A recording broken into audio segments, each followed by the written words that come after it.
10, 9, 8, 7, 6, 5, 4, 3, 2, 1. Welcome to the Moldova Trade Forum.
The virtual studio that hosts us on the first day of the forum is an innovation applied for the first time in online events in Moldova. For weeks, we've been getting ready to connect with you wherever you are and bring the most relevant trade experts to you live. The global pandemic has forced us to communicate more virtually, but it cannot stop us from developing efficient partnerships internationally. Now, for the second edition of the Moldova Trade Forum, we're proud to make complex sessions happen successfully online. For this edition, we're proud to bring you two sessions that will cover the most important trade topics within the new normal framing.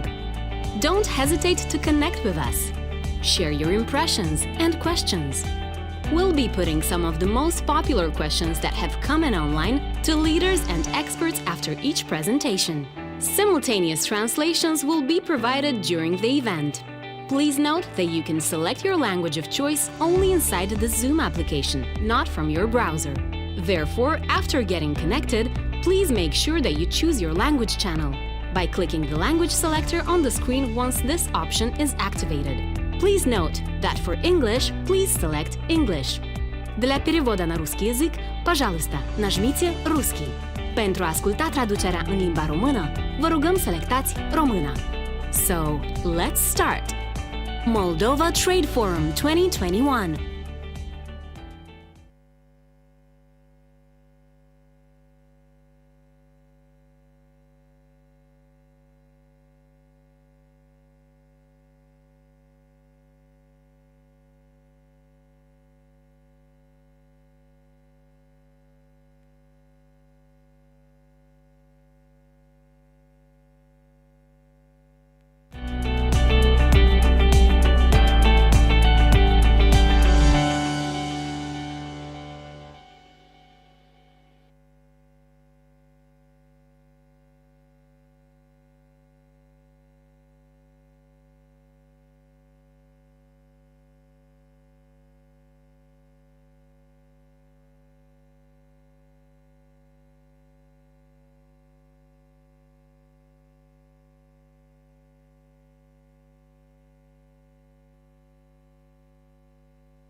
To contribute to the development of Moldova's market economy so that the country can make full use of the EU association agreement. And in this context, it is a pleasure to observe notable progress in all the components of the ad trade project. And this project financed by Sweden and implemented by the UNDP. This program and the progress we have achieved despite the pandemic situation that is requiring all of us to review our priorities and to adjust our ways of working, living, and communicating. And the last year was a test for the competitiveness of local businesses. It is worth mentioning that so far the project has delivered support to 49 companies from both banks of the ministry. And I welcome that many of you are present here today at the Moldova Trade Forum. Because also our joint efforts has been focusing on assisting companies in reaching new external markets and to find new partners. And I'm happy to see that this event today has brought together participants from almost 40 countries. Because through business advice, mentoring, networking opportunities, companies could better promote their products and their services, but also improve some of their internal processes. New businesses have been initiated and supported, including with the participation of women, of Jews, return migrants. And overall, through the assistance provided, we have managed not only to maintain jobs in the context of the crisis caused by the pandemic, but also to create new jobs. And these are also results worth mentioning, because this year we will continue to come up with other, not less important results for supporting the business environment on both banks of this job and to continue to promote export. And I believe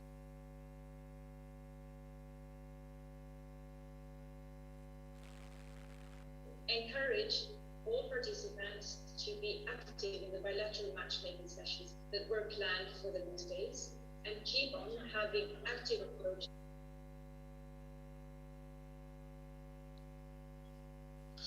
Thank you. Thank you for your valuable contribution, and it is a real honor for us to have you open this event. Thank you very much.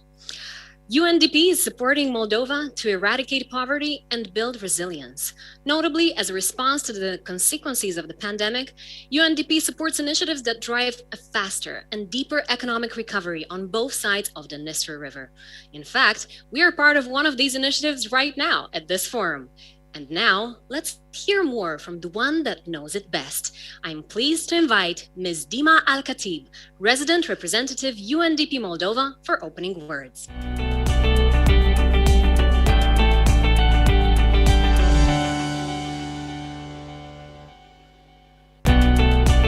Ms. Dima Al-Khatib, welcome. The virtual stage is now all yours. Thank you very much, colleagues, partners.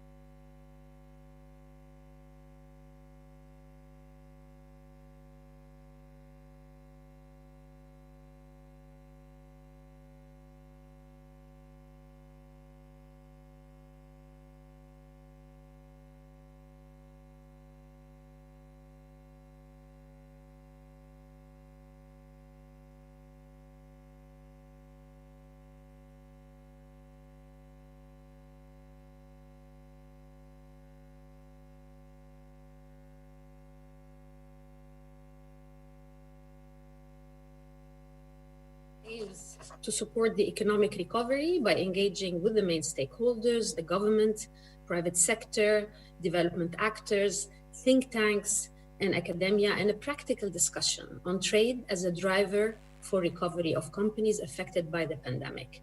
The forum will also focus on global trade trends and solutions for integrating producers in global value chains, with special focus on the terms and conditions to access the European retail chains. We are delighted to have with us today our colleagues from UNCTAD, WTO, and ICT to share their knowledge and expertise during this forum around these issues.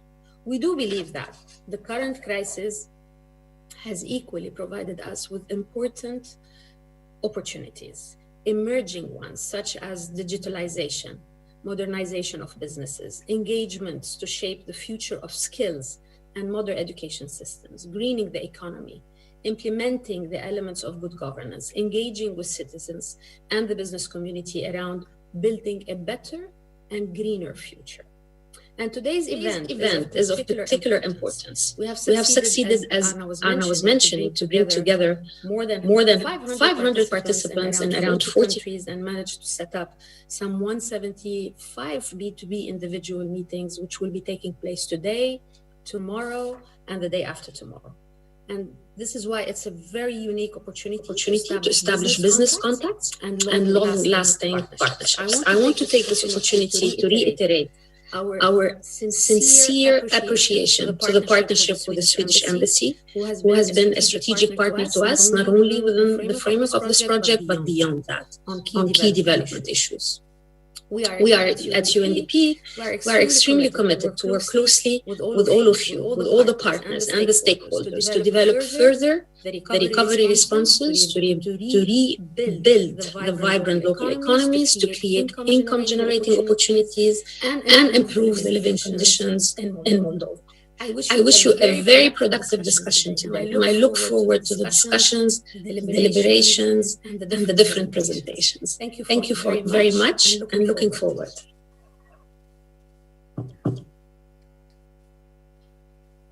Thank you very much to you. We also hope that this forum will be very productive for all those involved. Thank you very much for your opening words.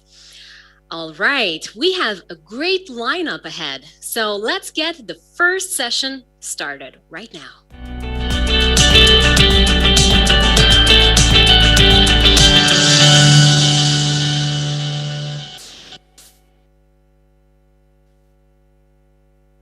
Today, we have to deal with new realities, mitigate new risks, and be innovative about our resources. Our first special guest speaker will talk about business on an international scale in the context of the new normal, as well as will come with recommendations for entrepreneurs. Our first special guest is Dr. Kjell Nordström, Swedish economist, writer, professional public speaker in the field of strategic management, ranked as management thinker number 9 internationally and number 1 in Europe. I hope you all have your pen and paper ready because this will be very interesting.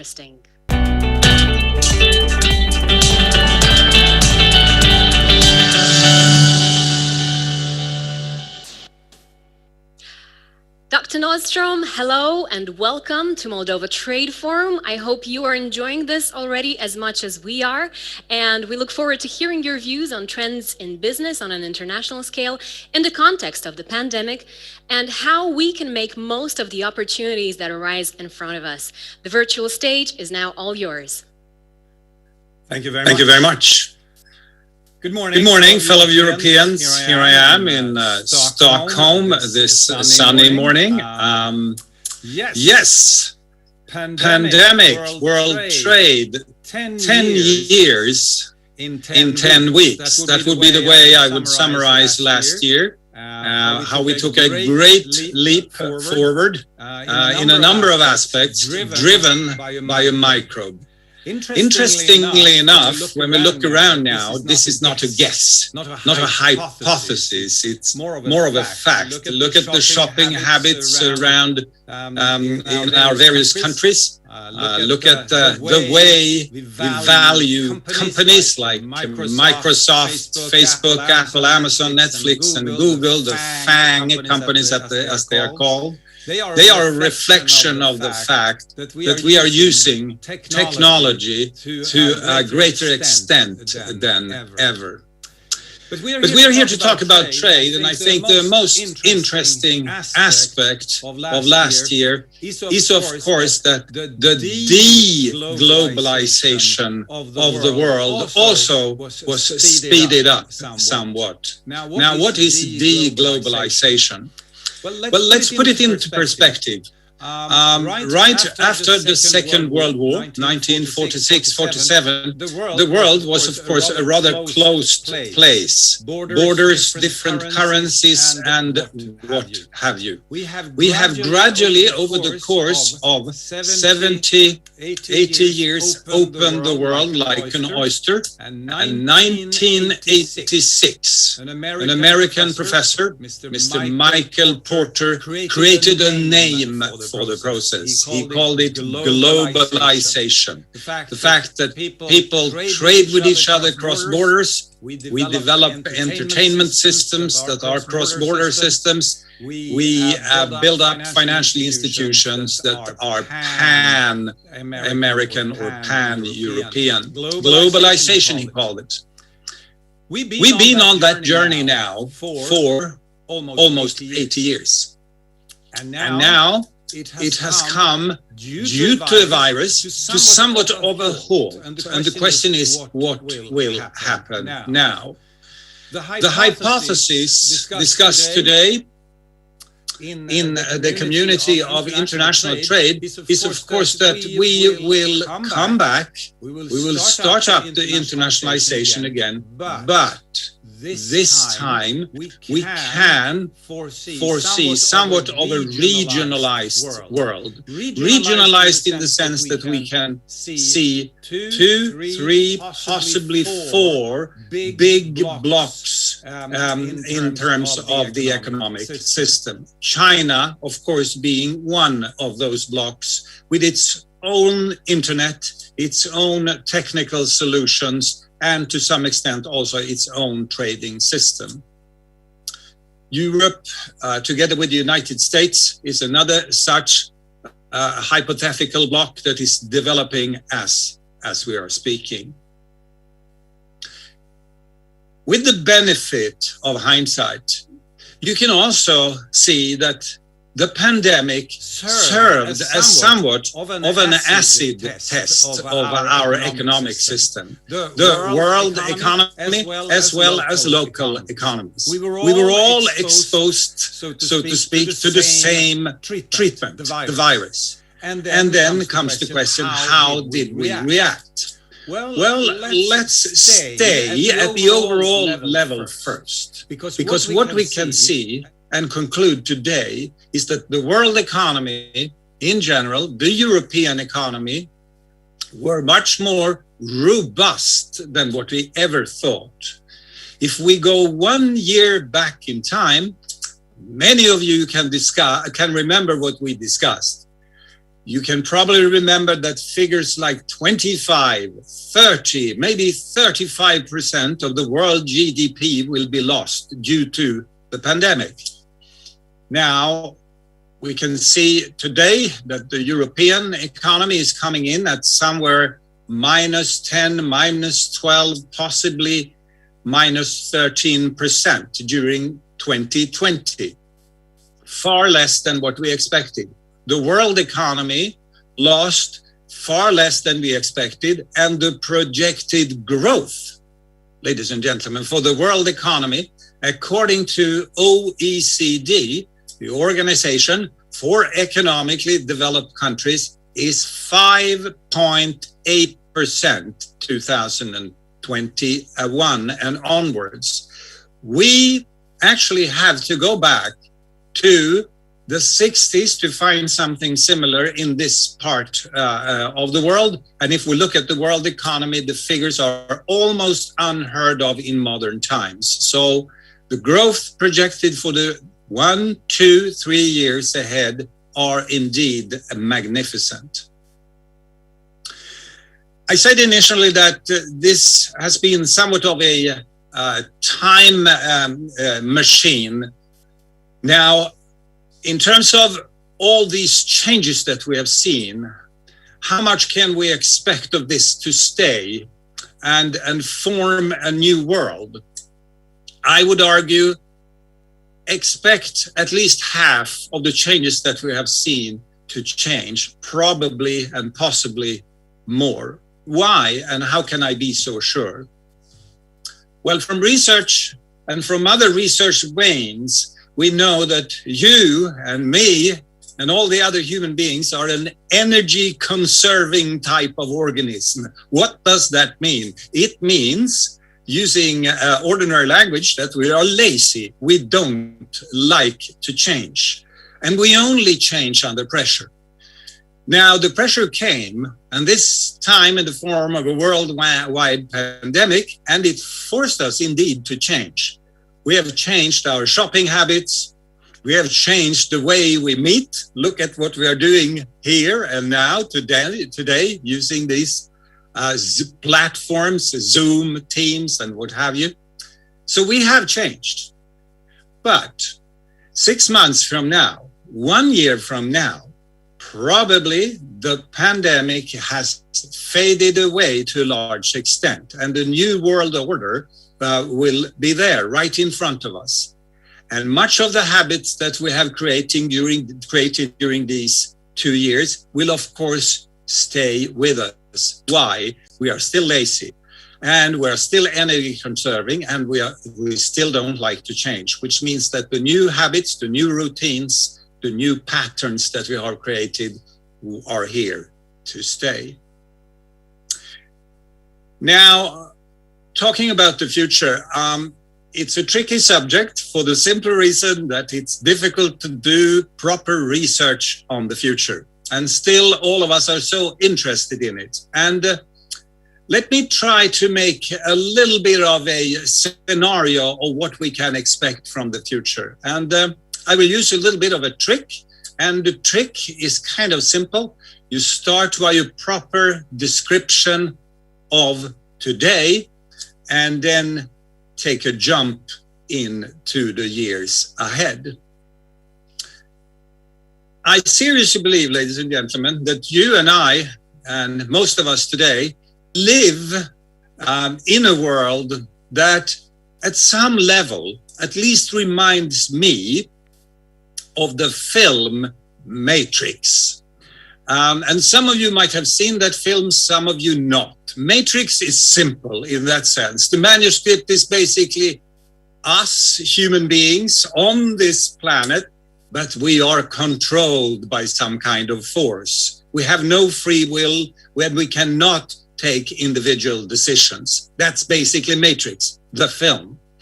Now, why do I say that we here and now live in something that reminds me of Matrix? Well, basically because we have unleashed a set of forces that basically will set the agenda for all of us in the next 2, 3, 4, 5, possibly up to 10 and 15 years. These forces are, I would argue, fundamental. They are here to stay. It's difficult to see any countervailing forces for the moment. And by that, I mean to see forces that would change this agenda. And let's be time efficient and dig right into the matrix.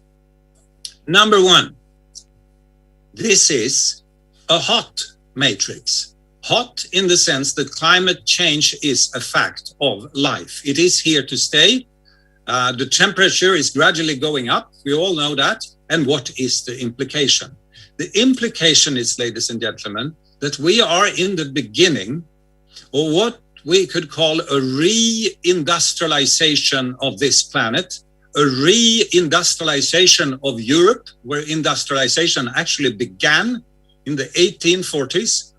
And now we have to rebuild every sector. And furthermore, this time we're under pressure. We do not have 100 years ahead of us to do it. We probably have to do this within the time frame of 10, 15, possibly 20 years. This will drive growth in agriculture, in the building industry, in the automotive industry, in the engineering industry, you name it, and it will drive growth. A re-industrialization driven by climate change that will affect all of us, whether we like it or not. Number two, we are in the beginning, and if I'm generous, possibly in the middle of the fastest urbanization process ever documented in human history. Nothing compares. Urbanization. We move to the cities. United Nations declared 2006 that 50% of humanity at that time lived in cities. A dramatic development over the course of 100 years. If we go back 100 years in time, basically to the beginning of last century, 1917, 18, when another pandemic hit the planet, the Spanish flu, we had 2 cities, ladies and gentlemen, on planet Earth with more than 1 million people. I say that again because it's almost magic. 2 cities on planet Earth with more than 1 million people. That was London, the center of an empire at the time, and Beijing, capital of China, a lot of people already at that time. Today, 2019-20, because the figures are 1.5 years back in time, we are at 450 cities-ish with more than 1 million people. 63% of humanity live in cities, and we're on a journey towards 80-85% of the world population in cities within the next 20 years. This, ladies and gentlemen, is a planet of cities, not a planet of countries. Now, the countries are still here, the legal frameworks are still here, but in practice, we move to the cities. And I say this today, bearing in mind that many of us were actually believing that a pandemic, a virus, could actually stop the urbanization process of the world. It did not. It has, for the moment, halted the urbanization. We get indications that there is a little bit of a halt. But above all, we can see that the prime effect has been to redo the cities. So the inner logic of the cities are changed, not the urbanization. So first dimension of the matrix, it's hot, the temperature, driving reindustrialization. Second part of the matrix, the urbanization that is here to stay, that is basically redoing our planet. So we move from a planet of 200 cities to a planet that basically is 600 plus cities. Now, if you want to see this, and if you want to make it easy for your brain to remember, please Google nighttime picture planet Earth taken from the space station, and there you can see it. There you can see the points of light. There you can see London, you can see Paris, you can probably see Chisinau, you can probably see Moscow, you can see Warsaw, and then it's black, black, black, black in between. That's where we live, the points of light. And it's here to stay for the foreseeable future. The third dimension of this matrix of mind that I claim covers the globe is, of course, the digitization. You could easily believe that we are in the midst of or the end of the digitization. I would argue that we are in the beginning. Digitization in its modern form started about 30 years ago. The phenomena in itself is maybe 50 or 60 years. Let me formulate a couple of things that are easy to remember and that could serve a little bit as rules of thumb for the years to come. Number one, anything that can be digitized will be digitized. This was a hypothesis a couple of years ago. Today, I would argue that's the way it goes. Anything that can be digitized will be digitized. Education, healthcare, the army, the church, anything you could think of. That's number one. From number one, and now we are coming closer to companies and entrepreneurs, follows number two. Anything that can be digitized will be digitized and copied. The moment we make a digital version of something, we can copy it at no cost at all. In practice, that means that we gradually make knowledge, any kind of knowledge, available to all of us on planet Earth. It is within reach. And interestingly enough, the proof of the pudding was actually the vaccines that we were able to develop within the time frame of less than 12 months. We had 30 vaccine candidates. Why?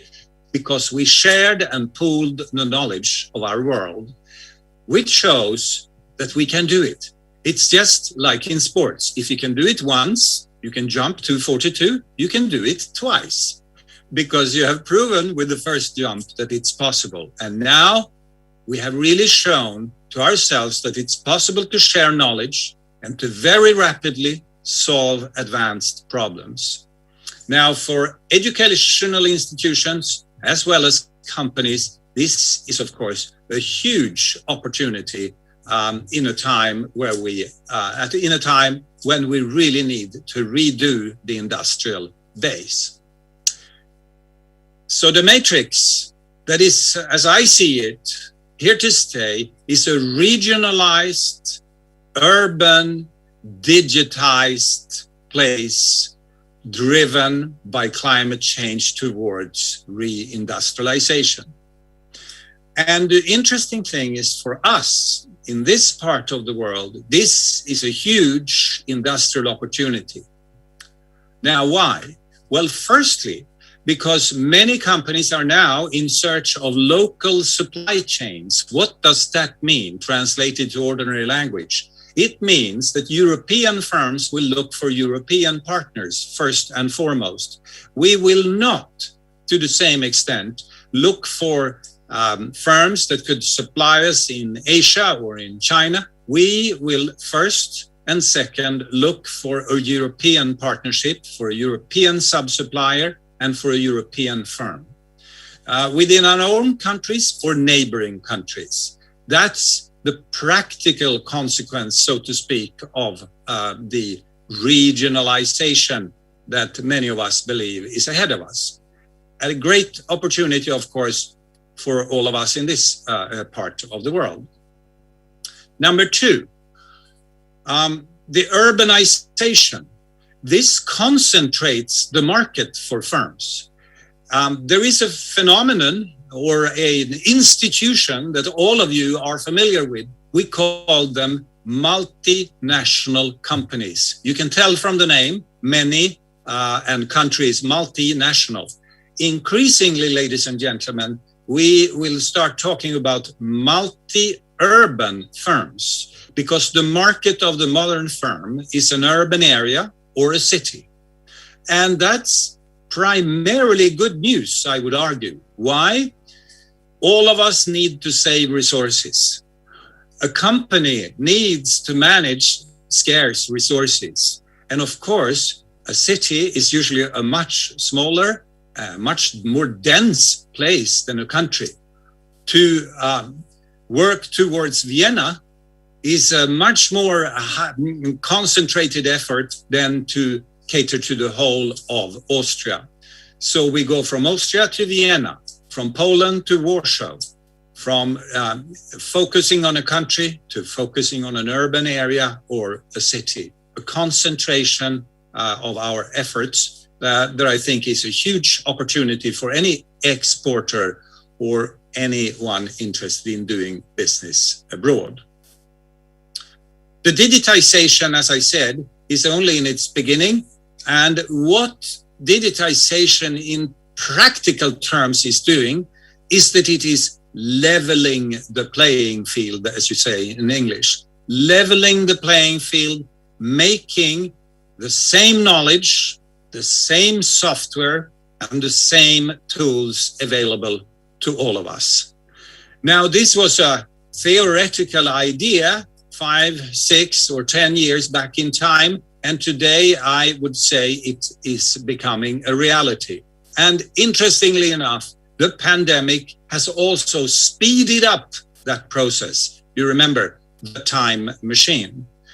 You shouldn't forget that the tool that we are using here and now, Zoom, the conference platforms, electronic conference platforms, is an old technology.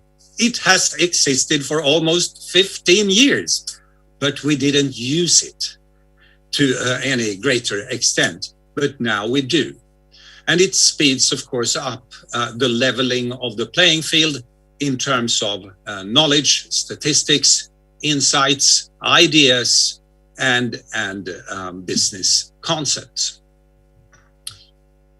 Now, globalization and regionalization. I have asked myself many times, were we ever global? And the answer to that question is no.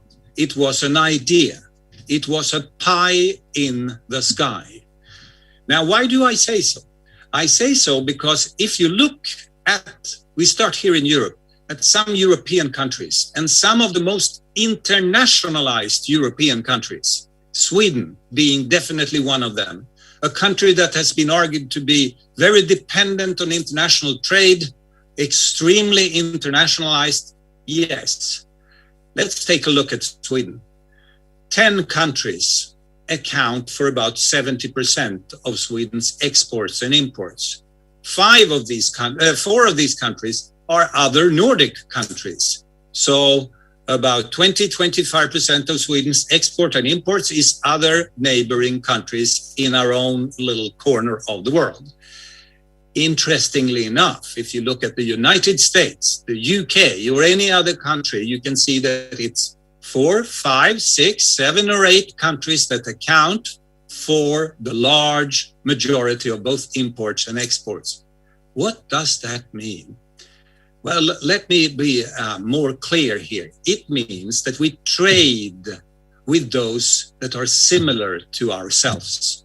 And this pattern seems to be extremely stable over time.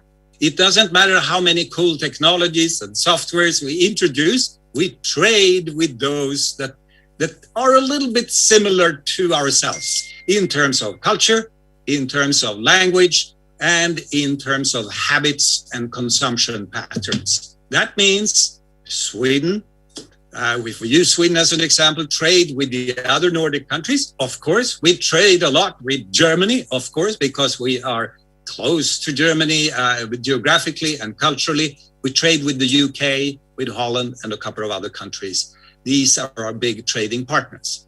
Internationalization, in practical terms, is something that you basically practice together with your neighbors. And that is what you do the first 5, 6, 7, 8, 10, 15, and 20 years. What I am saying is that maybe this is the truth even 80 years later, if you see what I mean. This is a pattern that seems to be extremely stable. So in spite of the concept of globalization, in spite of the fact that China has been rising from being a very poor country into the second largest economy in the world, these patterns are extremely stable. We trade with our neighbors. And in a regionalized Europe, we will project a growth, ladies and gentlemen, of almost 6% a year for the world economy in the 2-3 years ahead of us. This is, of course, a huge opportunity for European entrepreneurs from any part of this region to build a great future. Thank you very much. Thank you for the great insights. We have received many questions on our live chat, so let's just take a second to answer a question that I find particularly interesting. In one word, what is the secret to success in a business? And is there one in this new matrix? Yes. Create and defend a temporary monopoly.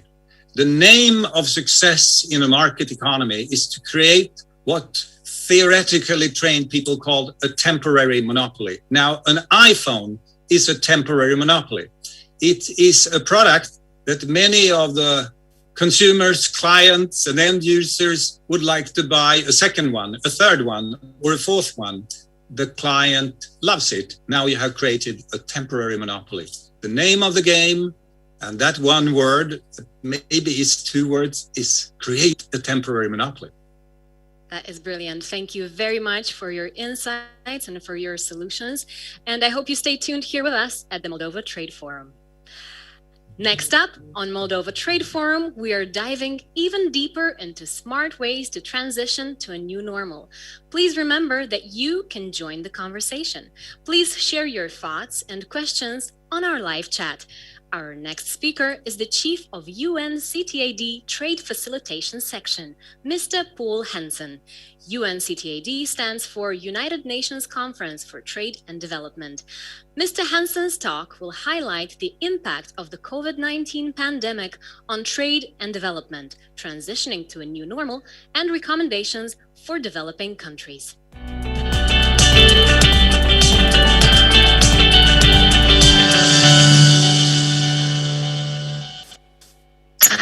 Mr. Hansen, welcome to Moldova Trade Forum. It is a pleasure to have you here. Thank you very much, and good morning to you and good morning to everyone. Good morning. The virtual stage is now all yours. Thank you very much. It's a pleasure to be invited for the forum. I listened with great interest to the previous speaker. A lot of the issues that were brought up, I think, are also trends that we are seeing in much of our research. I have a presentation that I will try to share with you this morning. So we try to take it from there. Great. Our team behind the scenes is helping you set up the presentation in the meantime. And I will remind everyone who is watching us at the moment that this is Moldova Trade Forum 2021 at its 2nd edition from a live studio broadcasting streaming online from Chișinău, Moldova. Thank you very much. And I think the presentation should be visible now.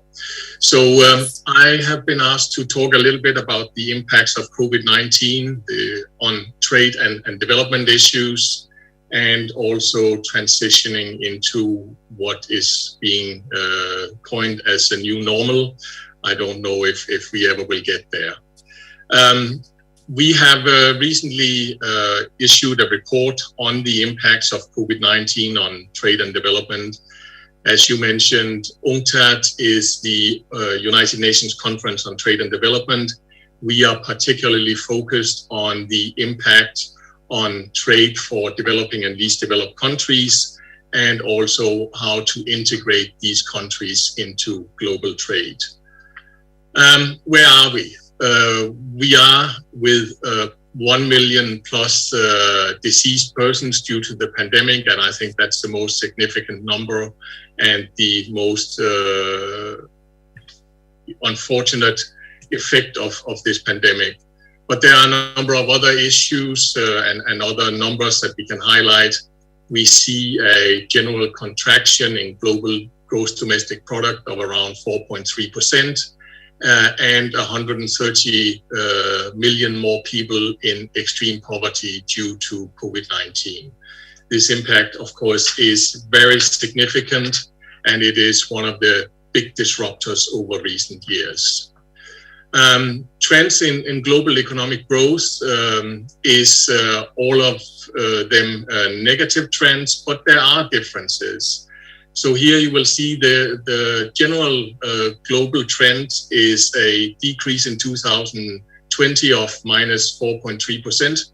But within that, there is a difference between developed and developing countries. And actually, it is interesting to observe that the impact on developed countries has been almost minus 6%, whereas for developing countries and least developed countries, the impact has been less, only around minus 2%. And this we forecast also will reflect in 2021 in the recovery. The recovery in developed countries will be slower. We estimate that there will be a global recovery this year of around 3%, whereas in developed countries, whereas for developing countries, the impact and recovery rate will be around plus 5.5% around. So this is interesting to observe that there are actually these differences, and developed countries have been more impacted. Now, the global merchandise trade has obviously taken a deep dive, both in terms of values and in terms of volumes in 2020, between 10 and minus 10 and 20 percent points for respectively volume and value. Also, the global trade in services has taken a significant dive in 2020. So the impact has been very significant. Not quite as significant as the 2009 economic crisis, but very, very close. Again, there are differences in regional impact, and you will see that the impact in Asia Pacific in general has been less than in other regions of the world. And I think this is quite interesting to observe. And maybe some of the reasons I will come back to later, but one of the reasons is I think that China was relatively quickly able to recover and maintain production and output. The same figure can be seen from this slide in the sense that imports in Q2 and in July 2020 in developed countries went down with around 20%, exports 22%.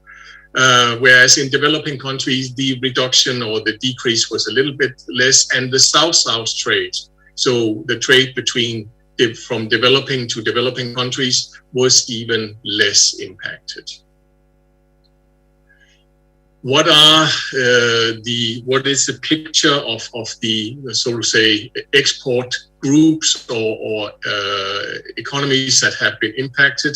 Well, over a broad base of the three big economic groups in the world, China, US, and European Union, there has been a significant decrease over all major product groups. Interesting to see that for China, there has been actually an increase in export in a number of areas: textiles, office machinery, and precision documents. And this is closely linked to medical products and health products that are being exported from China in 2020. The picture is similar here on global manufacturing over a broad base between developing countries, China, and industrialized economies. There has been a decrease, but you see that there are various areas such as pharmaceuticals, such as other areas where in particular China has still had growth, and on the pharmaceutical healthcare sector, basically there has been a growth in all of these areas where the manufacturing capacity has been upgraded and more manufacturing has happened in the pharmaceutical and health sector in 2020 in response to COVID-19. You can see the decrease in global output in other ways. Global change in weekly container visits to ports significantly decreased as well in 2020. And this is the immediate impact of a slump in international trade. We have had, of course, this year a very interesting development as well, which is not linked to COVID-19, but recently there was a blockage of the Suez Canal, and during this period we actually could see a similar slump in port visits because suddenly the shipping sector could not operate. So a crisis like the pandemic or a supply or transport crisis like the Suez Canal blockage have immediate impacts on the global value chains and supply chains. We can see the ship calls also on this slide here, and there are some varieties in the sense that for the Far East has been less impacted than many other ports around the world, in the sense that exports mainly from China continued throughout 2020 to a large extent with products that were delivered in response to COVID-19. In UNCTAD, in order to counter and assist countries with some of these issues, we have worked significantly on what we call trade logistics solutions.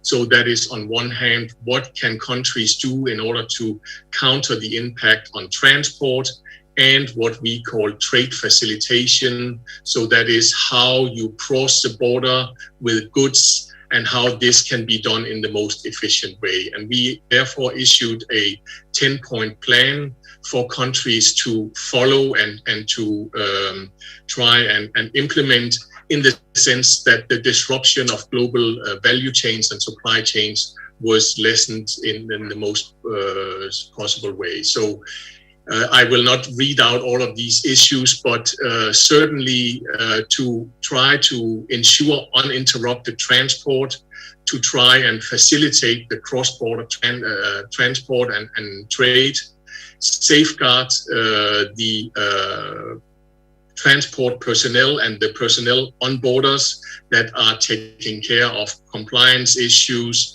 and controls, move towards more automation of trade procedures is a very important issue, and then ensure coordination to a much larger extent that maybe it had happened in the past. And all of these issues are actually issues that are included in many of the international agreements that have been developed over recent years. Significantly, one of them, the World Trade Organization Trade Facilitation Agreement, that tries to ensure that trade facilitation measures, so measures to cross borders with goods, are as harmonized as possible and are as little interrupting in the global supply and value chain as possible. Also, the impact of COVID-19 on business, we can see here, we have also looked at this. So share of firms that has experienced decreased demand for products and services is significant. You will see for all of these that small companies or smaller companies have been more severely impacted than medium and larger companies that maybe have better opportunities to counter some of these effects. The share of firms that have experienced decreased supply of inputs, same picture, and finally the share of firms that have experienced decreased liquidity has been significant. Also, we have seen a big impact on the investments in SDGs. So in the SDG sectors, some of the areas that are important for the development of the SDGs have certainly been impacted as well, whether it is infrastructure, renewable energy, water sanitation, food and agriculture, health and education. All of these areas have been significantly impacted with a decreased investment in greenfield investment. One interesting area and an area of concern, I would say, is also the impact, the gender impact that COVID-19 has had. It is, we have seen that there is a significant more impact in the year-on-year change of unemployment for women compared to men. And why is that? I, in the previous slide, showed that many small and medium-sized companies were more impacted. And it is a general trend that women are often more employed, especially in the developing world, in smaller and medium-sized companies. And we have many women that are also involved in small cross-border trade areas, and they are being more impacted by the COVID impact and the COVID pandemic on cross-border trade and international trade. So how have countries then reacted to this? Well, there are some fiscal measures that countries have been able to take in response to the pandemic, and we have here tried to group this by country. On the left side, you can see the additional spending or foregone revenues that countries have dealt with and have facilitated. And on the left side, you can see the liquidity support. And the significant issue is that developed countries and economies in transition have significantly more been able to assist the economy, whether it is with additional spending or foregoing revenues, or whether it is with liquidity support. And it is significant that on the liquidity support side, almost none of the least developed countries or developing countries have been able to significantly pump additional investment into the economy. So where are we in international production? And I think the previous speaker addressed some of these issues. So there are some trends already that we see in the international trade and production. We have the new technologies. Some say the disruption of new technologies, but I think from UNCTAD we see new technologies as a positive trend that can actually assist in developing also the economies of developing and least developed countries. But what we must realize is that this is changing the economies of international production. We, at the same time, see rising protectionist tendencies in some countries more than others, but there are certainly new hurdles for international production. And finally, the sustainability imperative, rethinking international operations, value chains, supply chains of multinational enterprises. And then we have had the COVID effect that comes on top of that. So production and supply chain disruption, and the imperative to increase the supply chain resilience in future years. The global recession that we are experiencing, and the supply and demand shock, and the pressure to increase national and or regional autonomous productive capacities. And the previous speaker addressed this also. Is it such that European countries will start trading more with their close partners? And I think the indication was that, well, we are actually already trading mostly with our close neighboring partners. That is to a certain extent correct. But one trend we have seen over the last 10, 20 years is also an increase in semi-finished products, which is maybe not always very well reflected in the trade statistics between countries. So what we have seen over 10, 20 years with global value chains and supply chains is that a lot of initial production, so semi-finished products, are actually manufactured in countries that have lower manufacturing costs. So when you make a shirt, you maybe do the textiles in lesser developed countries or in a developing economy. You maybe even put the buttons in another country. And all of this comes to maybe a developed country such as Sweden, where everything is assembled and sold to neighboring countries. So this is a trend that we see, and what we can see is that possibly there will be some impacts on this, and I will come back to that in the next slide. We have asked together with a company called Transport Intelligence, what will the COVID-19 crisis, how will it impact your supply chains? And most countries say that the COVID-19 crisis will either significantly or moderately impact their supply chain strategies in the sense of rethinking long supply chains, maybe thinking about bringing supply chains closer to home, or planning supply chains in a different way. Another trend that I think is significant during COVID-19 is our online behavior and the increase in e-commerce. E-commerce companies have seen a significant boom in their trade. We have seen some of the news articles about how some of these large e-commerce companies have actually benefited from COVID-19. And I think moving over to additional e-commerce is something that we have done with relatively ease, both in the developed economies and in developing economies. And we believe that this is here to stay. And what we are seeing is what we call the global parcel tsunami. The global parcel tsunami is actually that many of these companies, the delivery companies, but also the authorities that have to deal with many of the compliance controls are overwhelmed with much of this e-commerce. And there has to be a restructuring in both the private sector and the public sector in order to deal with many of these issues and the challenges around e-commerce. The whole supply chain, the whole transport sector will have to adapt to many of these issues. And the previous speaker also mentioned the issue of urbanization.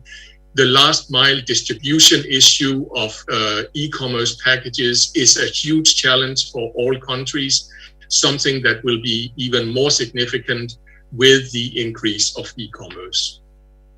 So this leads to a grid that we have developed on the relevance of the change over the coming years on various sectors of the economy. And how will these sectors of the economy react to COVID-19 and the other trends such as protectionism and other issues?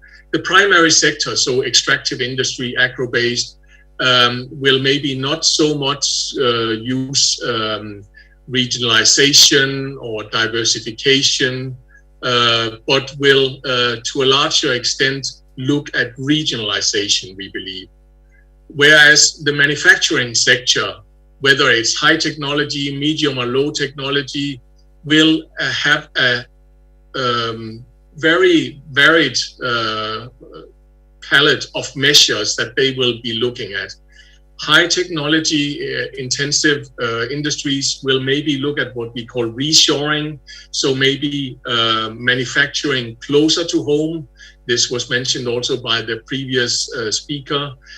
Regionalization, whereas other of the industries will maybe look more at issues like diversification or replication, which is easier, for instance, in less technology-heavy industries. And again, the service sector will also react to COVID-19 and the various issues with different impacts depending on the different sectors. So I think we will not see necessarily one picture of how industry will react to COVID-19, but there will be a palette of possibly reactions that we will see. And that will impact not only on the manufacturing sector, but also on the transportation sector and other service sectors that are linked. Finally, one of the issues that has been very significant is, of course, how do we deal not only with developing the vaccines, but distributing the vaccines, because this is quite challenging business, especially in lesser developed economies or in areas where there maybe are lesser developed supply chains. Because these vaccines are very sensitive, you will need air cargo capacity, you will need facilitated entry into countries, and you will need, for most of the vaccines, in-country cold chains and storage systems. So this is something that will be very challenging and take up much of the of certain parts of the transportation and logistics capacity. There has been done by DHL and McKinsey some studies on what does it take to deliver 10 billion vaccines across the world. And here are some of the figures. So an additional 200,000 movements of pallets by shippers, an addition 15 million deliveries in cooling boxes, and an additional 15,000 flights. So these are significant numbers. And this is, of course, something where the transportation industry and logistics industry also have to adapt to the situation.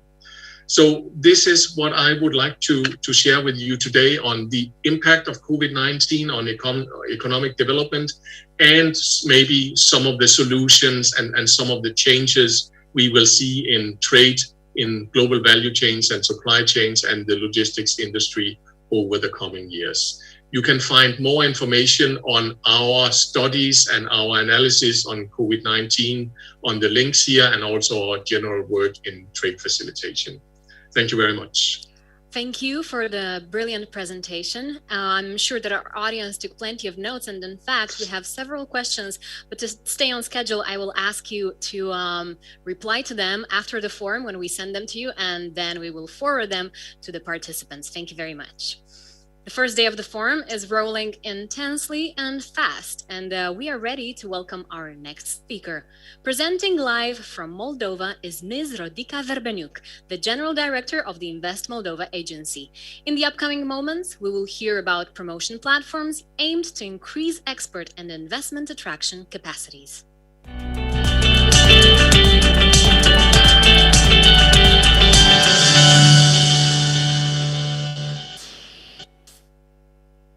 Ms. Rodica Verbenuc, hello and welcome. Bună ziua! Hello everyone, can you hear me? Da, vă auzim perfect, we can hear you very well. Hello everyone, I would like first of all to greet everyone, and I take the pride actually to be part of such important event for Moldova, and I would like to congratulate the organizers and the honorable speakers for coming to this event and sharing their experience and trends. Because the pandemic actually, it is an unprecedented impact everywhere globally, and there is no any one optimal solution to overcome the crisis and to learn how to be resilient. That's why the communication, best practices sharing, it's a part of this reconceptualization exercise and mentality change and preparation for the business to be more resilient for the crisis that we are facing right now. So thank you for this really coming and contributing in this way for Moldova economic development. I'll switch to my native language now, since I'm going to present some programs, platforms, and instruments that our local business community can benefit of due to the Agency for Investment. Doamnelor și domnilor, bună ziua, stimați reprezentanți ai comunității de afaceri din Republica Moldova, de pe ambele maluri ale Nistrului.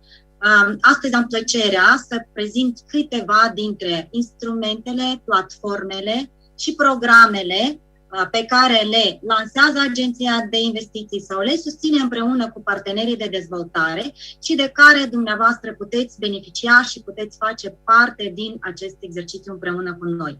În primul rând, Agenția de Investiții nu oferă investiții. Mandatul Agenției de Investiții este unul de promovare și poziționare a Republicii Moldova pe harta economică globală și în cadrul acestui mandat suntem administratori și ambasadori al brandului de țară, fiind implementatori ai politicilor economice ale statului în domeniile în care suntem mandatați, în domeniile economice de activitate.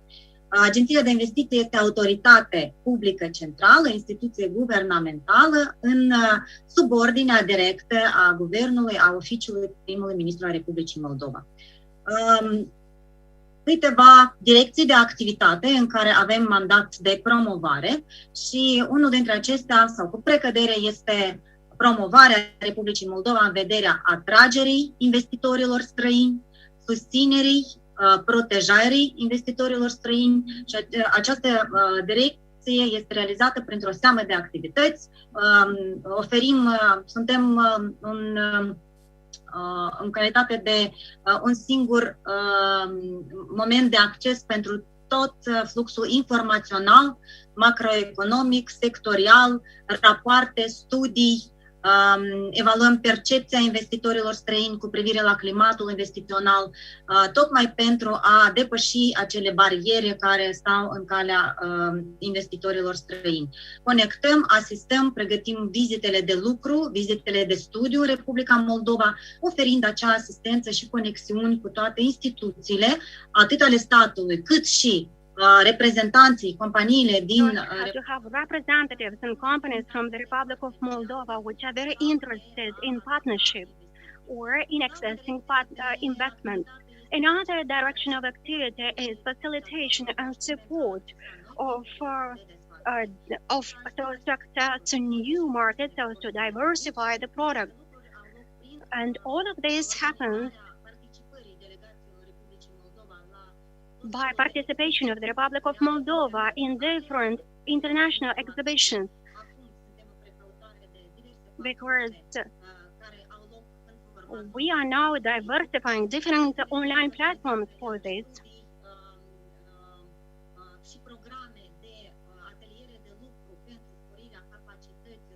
Indeed, we are doing all our best so as to improve the capacity, so as to have a very qualitative export relationship.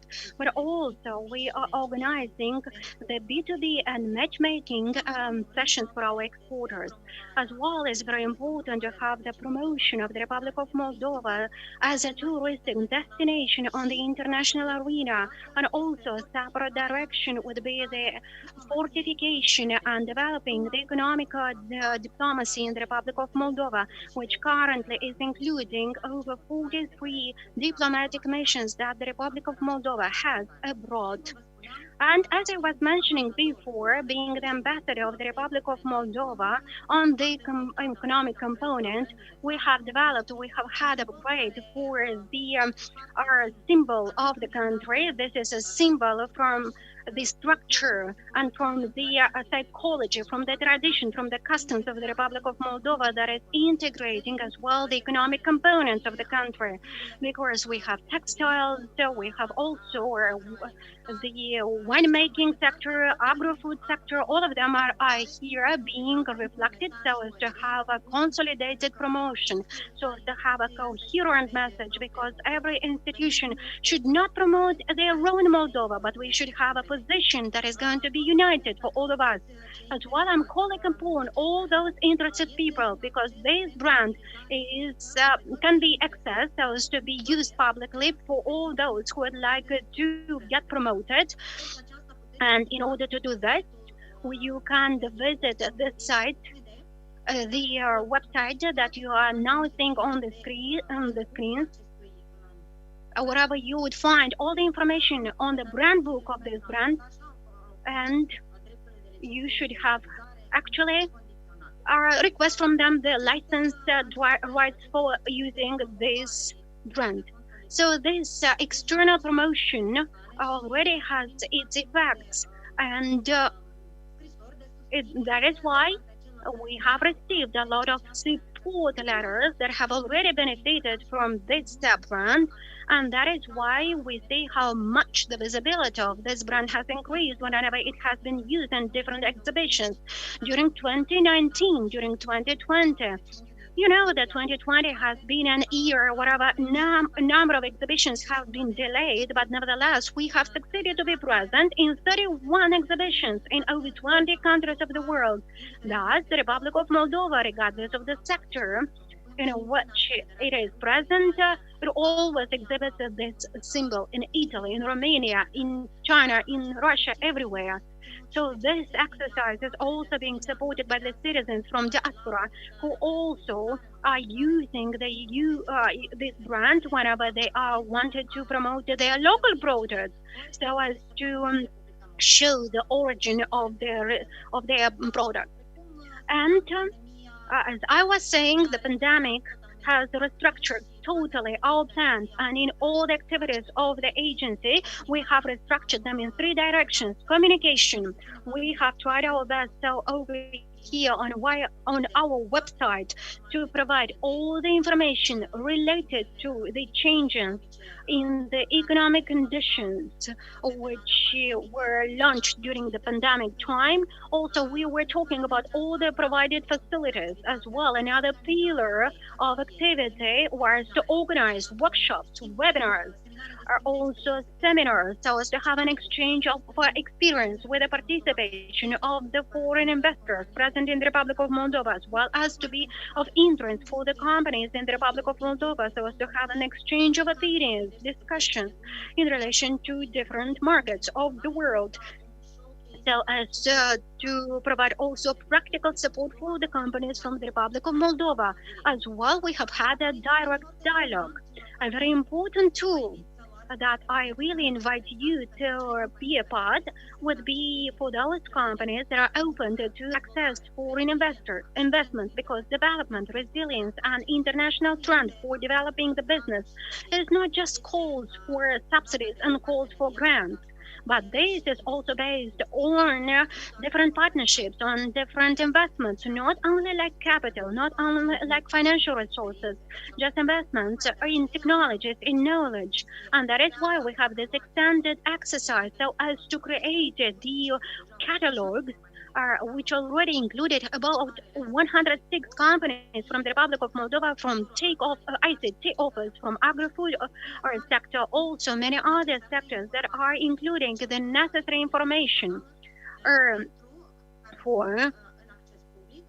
and this information can be publicly accessed.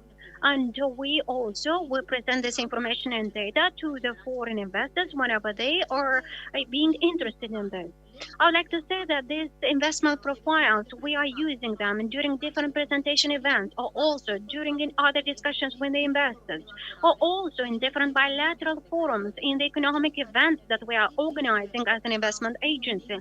Because investment agency is one of the most organizer of the most important national event with international visibility, and namely Moldova Business Week, which in 2020 has been totally online organized. And during this, for the first time, we have organized a called panel for presenting investment profiles, wherever 26 companies, local companies from the Republic of Moldova, have come on the international stage and have presented the offer for investment for experts in front of the entire world. And also, I would like to say that participation in this event has been very high, and this has had a very positive impact for the Republic of Moldova, because for us, the pandemic has been that fostering element, that trigger that can actually has come up with alternatives so as to cross the border, so as to be able to communicate with the entire world. And during this event, Moldova Business Week, we have had a participation from over 70 countries of the entire world. And the media platforms that have covered this event have provided the possibility for 172 media outlets to publish about this. All the events that I'm telling you about, forums, workshops, seminars, all of them are being recorded, all of them are being stored in the library of our agency. Very soon on the site of the agency, we are going to place all the viewing links so as to have the possibility to benefit from all of them whenever you need to benefit from that information that we can provide. Another tool would be the organization of the bilateral forums with different countries.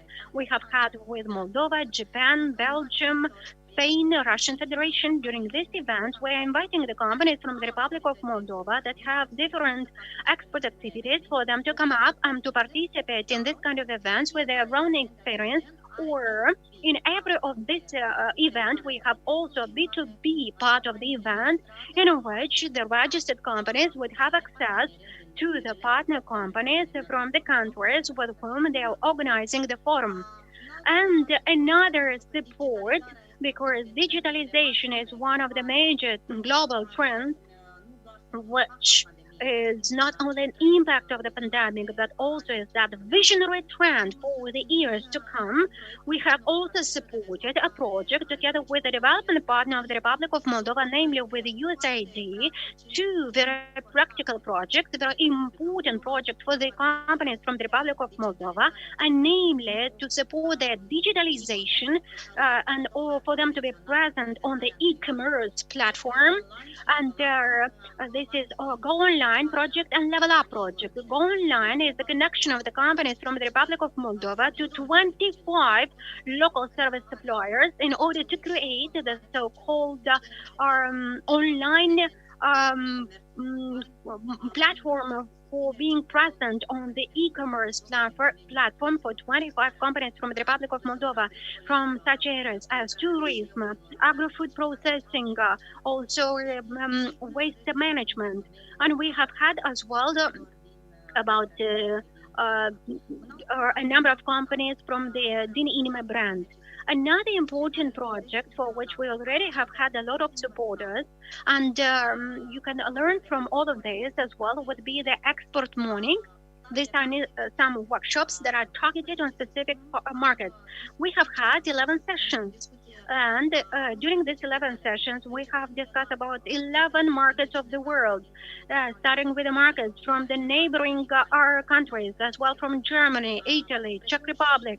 As well, we have provided sessions for China, for Russian Federation, from Baltic countries. So in every session, we have discussed about the network of distribution in the respective country, as well as the competitors, as well as the customs procedures, as well as the profile of the consumers. As well, we have had discussions, B2B discussions, about 50 companies, local companies from the Republic of Moldova that have export activities with different countries, have also shared their own experience from their own lessons so as to answer the questions to the companies that intend either to come up on this market or maybe to enhance their capacities. Another program that is being carried out right now, and it's having also a co-financing from the World Bank project, this would be the expert missions, which are not physical, which are online, unfortunately, but we have used the opportunities of online, and also it is involving 6 export missions on 8 markets of the world. And also we have representatives from different sectors. These companies are benefiting from an individual approach as well, from about 20 B2B sessions with partners that have been identified. And also, why do we do this? So as to have a presentation and afterwards a direct contracting.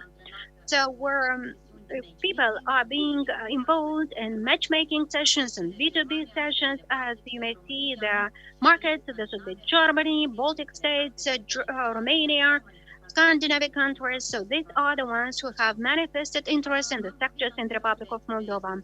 I have also talked before about the experiences and exhibitions. We have had some physical exhibitions, but also have had some online exhibitions as well. As we have heard, on one hand, we have the pandemic impact on the reduction of the direct financial investment, of a reduction of over 40%. And in the Republic of Moldova, what we are glad is the fact that we don't have any case whenever a major investment we decide to leave our market. So this is a very positive case. And on the contrary, in 2019, we have had an increase of investments because, including through the assistance of the investment agency, we have received 8 delegations last year, wherever we have also launched 5 investment projects in the Republic of Moldova. And in these 5 investment projects in the ICT sector, as well as electronic sector and machine making sector, is providing a cumulative investment of over 30 million euro. And also it is envisaged to create a number of jobs through this investment. Talking about exports, on one hand, the exports in the second quarter of last year have decreased by 11%, but at the same time, if we are talking about the targeted programs that we can provide through the association or market, you see that the participation in the 5 exhibitions last year has come up with a number of exports of 33 million euro. I'm not going to deal with tourism. I just to mention that we have also this mandate of promotion. We have integrated all the products. We have formulated the touristic offer of the Republic of Moldova that is based on different experiences and different adventures and unique experiences. I would like to mention that the Agency of Investment is open and it's cooperating absolutely with all the enterprises from the Republic of Moldova, regardless of the bank of the River Nistru they are located on. As well, we are promoting the nostalgic touristic product that is localized in the Transnistrian part of the country. As well, we are developing the trans-border routes in between Moldova and Romania. As well, we have integrated a number of citadels in this touristic routes, and in different workshops we are promoting these routes as well as materials, promotional materials, as well as many other data. We're also organizing forums. The next International Touristic Forum of the Republic of Moldova is going to be on the 27th, 28th of May. And in relation to the economic diplomacy, as far as I'm very limited in time, I would like just to offer the space as well for other speakers. I would like to say that the economic diplomacy is one of the most important tools for our country, because these are everything that is being developed by our agency, all the programs that we are offering from behalf of our agency to the economic attaches from our diplomatic missions that also are carrying out the same promotion activities. So we are partners in all these activities so as to position and so as to identify business partners for our country.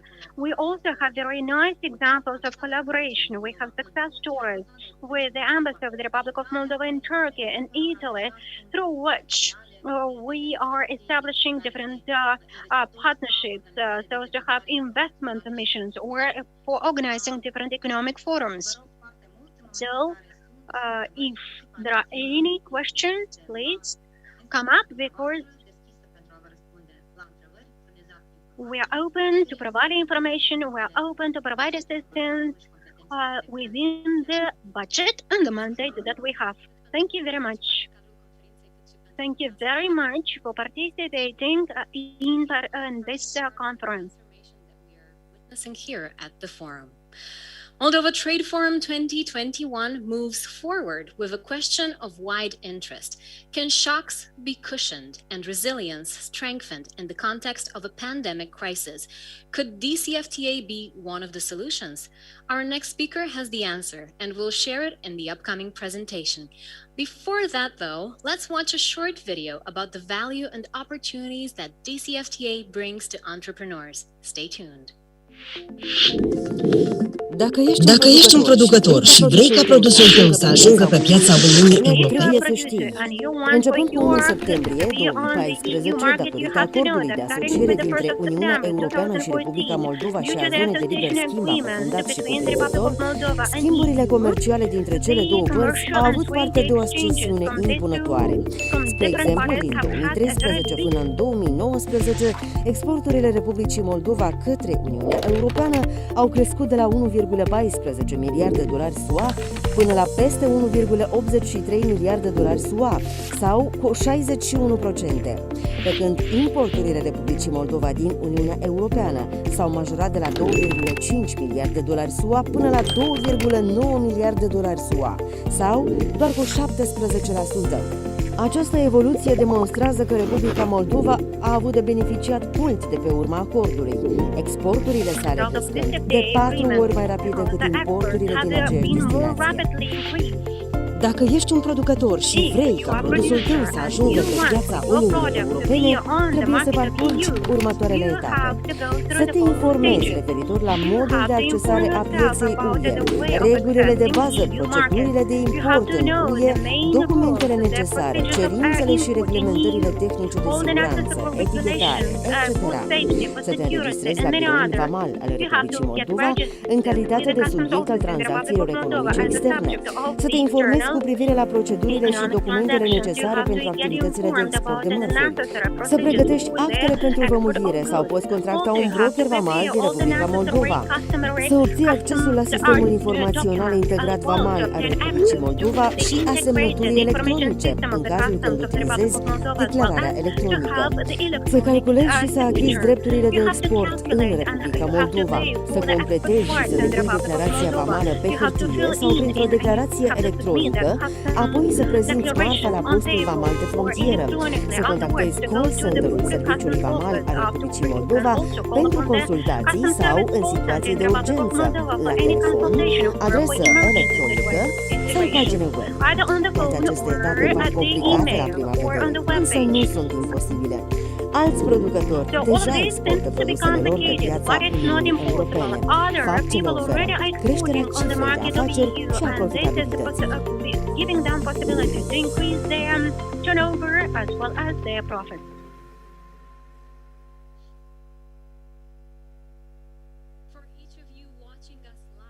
Remember that you can also be part of the conversation. Please share your thoughts and questions on our live chat. We are putting some of the most popular questions that have come in online to leaders and experts after each presentation. Coming up next is the program manager of the Expert Group Independent Analytical Center, Mr. Vadim Gumene, talking about DCFTA opportunities in the context of the pandemic crisis.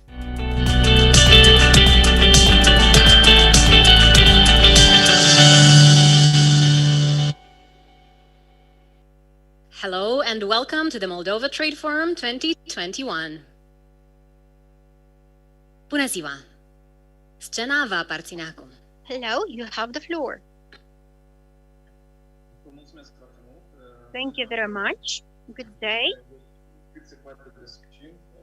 I would try to be as brief as possible. It's not a secret that the pandemic has hit the world trade.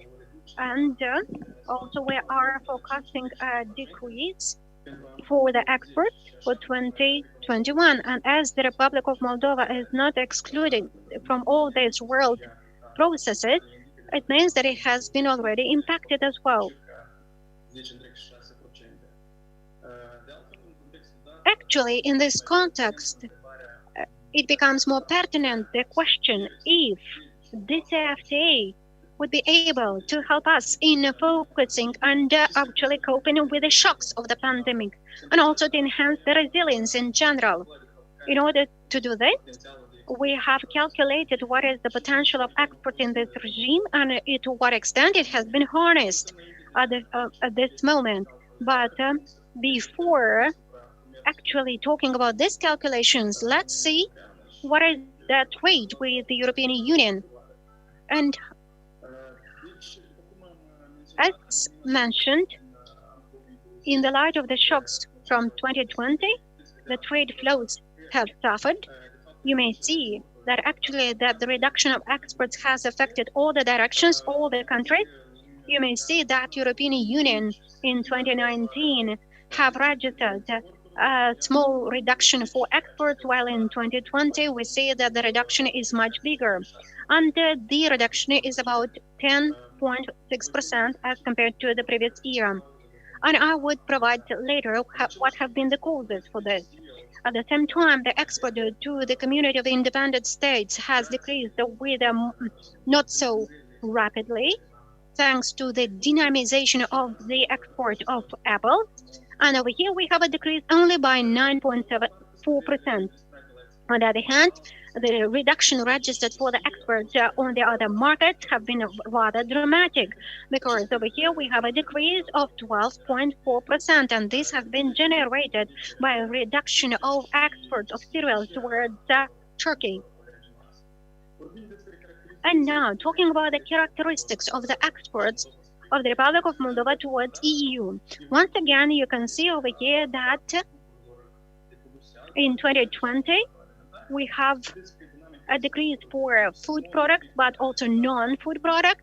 We see that the dynamic of the export for the non-agricultural products has registered a positive trend even before this FTA, because we have had a commercial regime with the EU rather liberal, and that is why we see that over here the situation is not so bad. Now, exports of agricultural products are starting with the first year of signature of the association agreement, and this FTA agreement has had an increase. But afterwards, starting in 2018, the exports of agricultural products have been influenced about the circumstances on the community market, and we see what have been the consequences for this. Two characteristics of the exports towards EU, but not only to EU, but in general to other countries, is the fact that we have an excessive concentration. If we are talking about EU, we are talking about the over 70% of the total export in UE is represented just by 7 categories of goods. And also, let's not forget that the exports are very concentrated from the geographic point of view. So about 70% of the total export towards EU is directed only towards 4 countries. If we would analyze the export of the agricultural and non-agricultural products, we may see that we have 4 main groups of agro-food products. First is related to plant products. Over here we see that these products have an added value rather small one, and they represent about 60% of the agro-food exports towards EU. As well, you may see the dynamic of these exports of these plant products during 2019-2020. It has been influenced by the reorientation of the exports of cereals, and also the sunflower seeds towards other countries like Turkey and other countries from the group of other countries, but also we have the reduction of export of nuts towards the EU.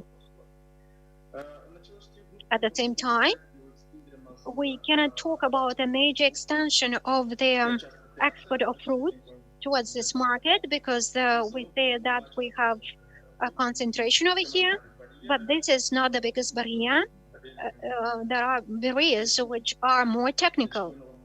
So up till now, only 2 categories of products are mainly exported. This would be apples and grapes.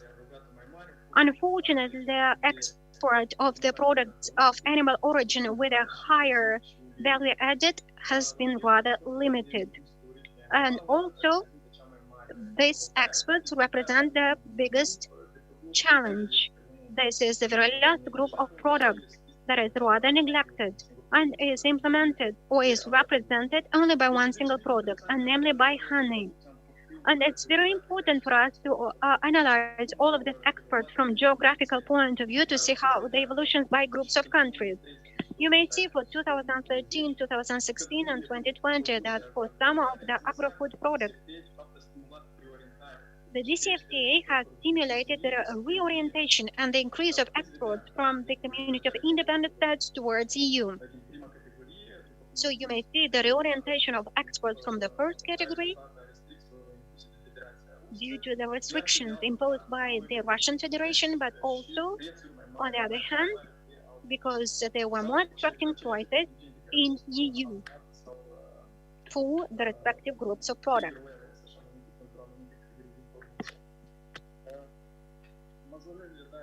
These increases have been mainly in relation to the categories of products wherever we have had registered a change of their tariff treatment, and this would be mainly for the cereals, for the fruits, for the wine, and for the alcohol. And already the next categories of products would be mainly focused on EU, except for the products from animal origin.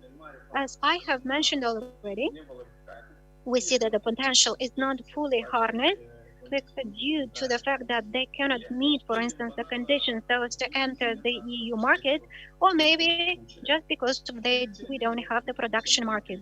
Now, talking about the export of the non-agricultural products, over here the export of the industries that have been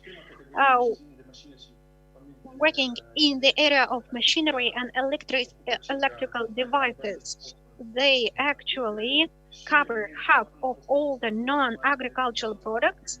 And also we see that this increases because we have a decrease of the respective sector at the global level.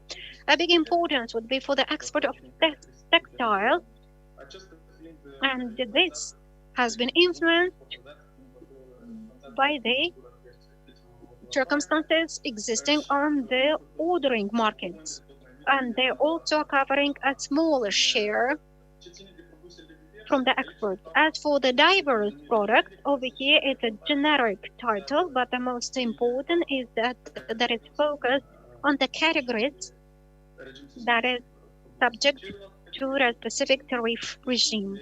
All the other products are rather modest exported. Now, having a look at the geographical profile for the migration of export by categories of countries and categories of products, you may see that practically all the categories of products we have the dominating exports towards EU. You see it for different groups of goods. The only exception is for the chemical products, but these are just re-exports. Many of them are representing pharmaceutical products that are being re-exported towards the community of independent states. So, what is the potential of export of the Republic of Moldova towards EU? In order to answer this question, we have used a methodology from the International Trade Center, as well as a methodology from the World Bank, and also we have used the indicator of potential export that is being developed under different modules. This is an indicator that has been used for the products, so as to see what are the exporting countries, and also to see what would be the good perspective, so as to have an access to on specific markets. And we tried our best so as to assess this potential. If we're talking about the potential of export of agro-food products, you may see here in the diagram what are the biggest potentials for the export in EU. So the biggest potential would be for those products that already are being present on the EU market, and as well a very huge potential would be for the fruits which represent a product, but not all the fruits would be having a potential for the export. For instance, the berries don't have an export potential, but this potential is being changed over the time. So it's not something that is not going to change. And also it's very important the fact that the products with an added value, higher added value, also have a rather high potential for export. So as for the juices, fats, and sugars. And also an more reduced export potential would be for the products of animal origin, such as live animals, eggs, and honey, as well as meat. So this is what we have calculated on based on what have been already been exported. Now we are seeing here the harness potential and non-harness potential for different agro-food products. In general, the export potential for the agro-food product currently is being harnessed only for a share of 41%, but this is not the maximum potential. From year to year, it can be modified. As findings, we can say that only several products have succeeded to overcome the threshold of 50%, and this would be the cereal, nuts, oils, or juices. But at the same time, for two products, the potential has not been harnessed at all. That would be live animals and the meat. As well, we can see over here a very low level of harnessing the potential of export for fruits, because currently it has a share only of 18%. And in spite of the success registered for the export of alcoholic beverages, nevertheless, the potential that is being harnessed at the current moment is only 28%. Now, in relation to the potential of export for the non-agricultural products, over here you may see that the biggest potential for export would be for the products that already are being exported, or better said, re-exported in EU. And over here, we have a problem of estimation, because the estimation for the given products is somehow impacted by their external business model. And that is why over here we don't know for sure the real potential for export. And actually you may see over here on the screen how this is being influenced. And if we correlate this with what is being exported currently, in general, the potential of export for non-agricultural products that are being exported is being harnessed only for a proportion of 48%. You may see that only several products have succeeded to overcome the threshold of 50%, and this would be the first category of non-agricultural products. And for the category, the potential was not harnessed at all. This is the case of the pharmaceutical product, but this is logic, because this model does not take into account that those exports that we have as a register towards the countries of independent states, the community of independent states, are actually re-exports. And as findings for the non-agricultural products, for a plenary harnessing of their export potential, it's necessary to change the business model, because even the pandemic has shown that the business model and the sector involves a very low added value, but also it's implying a high vulnerability towards the ordering countries. And the pandemic has shown that this is very important aspect. Thus, the conclusions are the following. Even though over the last years we have had a positive dynamic of exports towards EU direction, nevertheless, this is far away from achieving the maximum potential provided by DCFTA, because we had just only 49% of harnessing of potential for agricultural and 48% for non-agricultural products. In order to achieve the high level for harnessing the potential of export, it's very important to create necessary preconditions for export. as well. It's very important to develop the export that involves a higher added value and for which there is a potential for export. And we already have shown this as well. It's very important to obtain the status of eligible third country for the export of the products of animal origin on this market, because over here we have a low potential, but nevertheless it can be developed over the time. And also it's very important to have a change in the business model, which has been actually mentioned a number of times, because we have to develop the capacities of export and to use the facilities provided in the FTA. So over here we're talking about new tariffs, new rules of origin, European standards, and so on and so forth. So I really hope that fitted the time that I have been provided. Thank you very much. And if there are any questions, I'm open. Thank you very much. Yes, indeed, this presentation has been very useful for all our participants. I'm very sure of this. And from my notes, I see that actually the vegetal products have a very big potential, but also the animal products are not fully harnessed in their potential to be export. E-commerce is a hot topic in the world right now, and frankly, it is hard to imagine how we would have gone through a pandemic without the level of digitalization that we have now. What is the role of e-commerce, especially for micro, small, and medium-sized enterprises since the start of the pandemic and its trends for the future? Well, we will find out shortly from Ms. Catherine Lundqvist, Economic Affairs Officer at the World Trade Organization. Her presentation is called The Role of E-commerce and Digital Economic in the Post-Pandemic Context.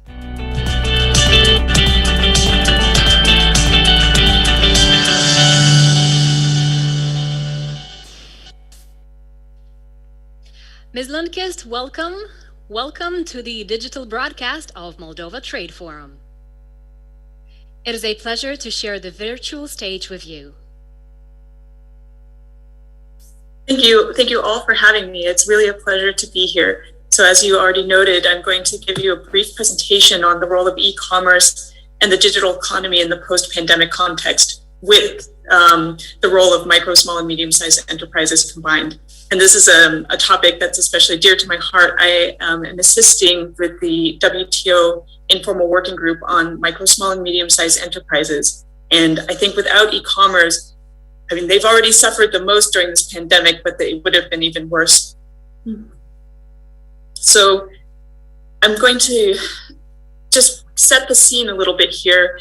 As has already been, I'm sure, said multiple times during this event, COVID-19 has led to a further acceleration of digital transformation. And the economy was already moving towards e-commerce in general, but it's just accelerated this even further. Especially so with the governments having enforced social distancing measures and instituting lockdowns and temporary closures of non-essential businesses, the only way to continue business was in the virtual environment. E-commerce grew from 14% of global retail in 2019 to 17% in 2020.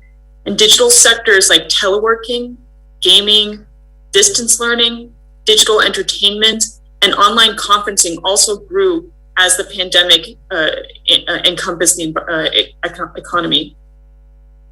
E-commerce marketplaces like Mercado Libre or Jumia in Africa saw the number of articles sold and the volume of their transactions double in the first 6 months of 2020 alone. Even before COVID-19, e-commerce sales were growing at an impressive 10 to 20% annually. So this is even before COVID forced everybody into the online world. These trends are here to stay.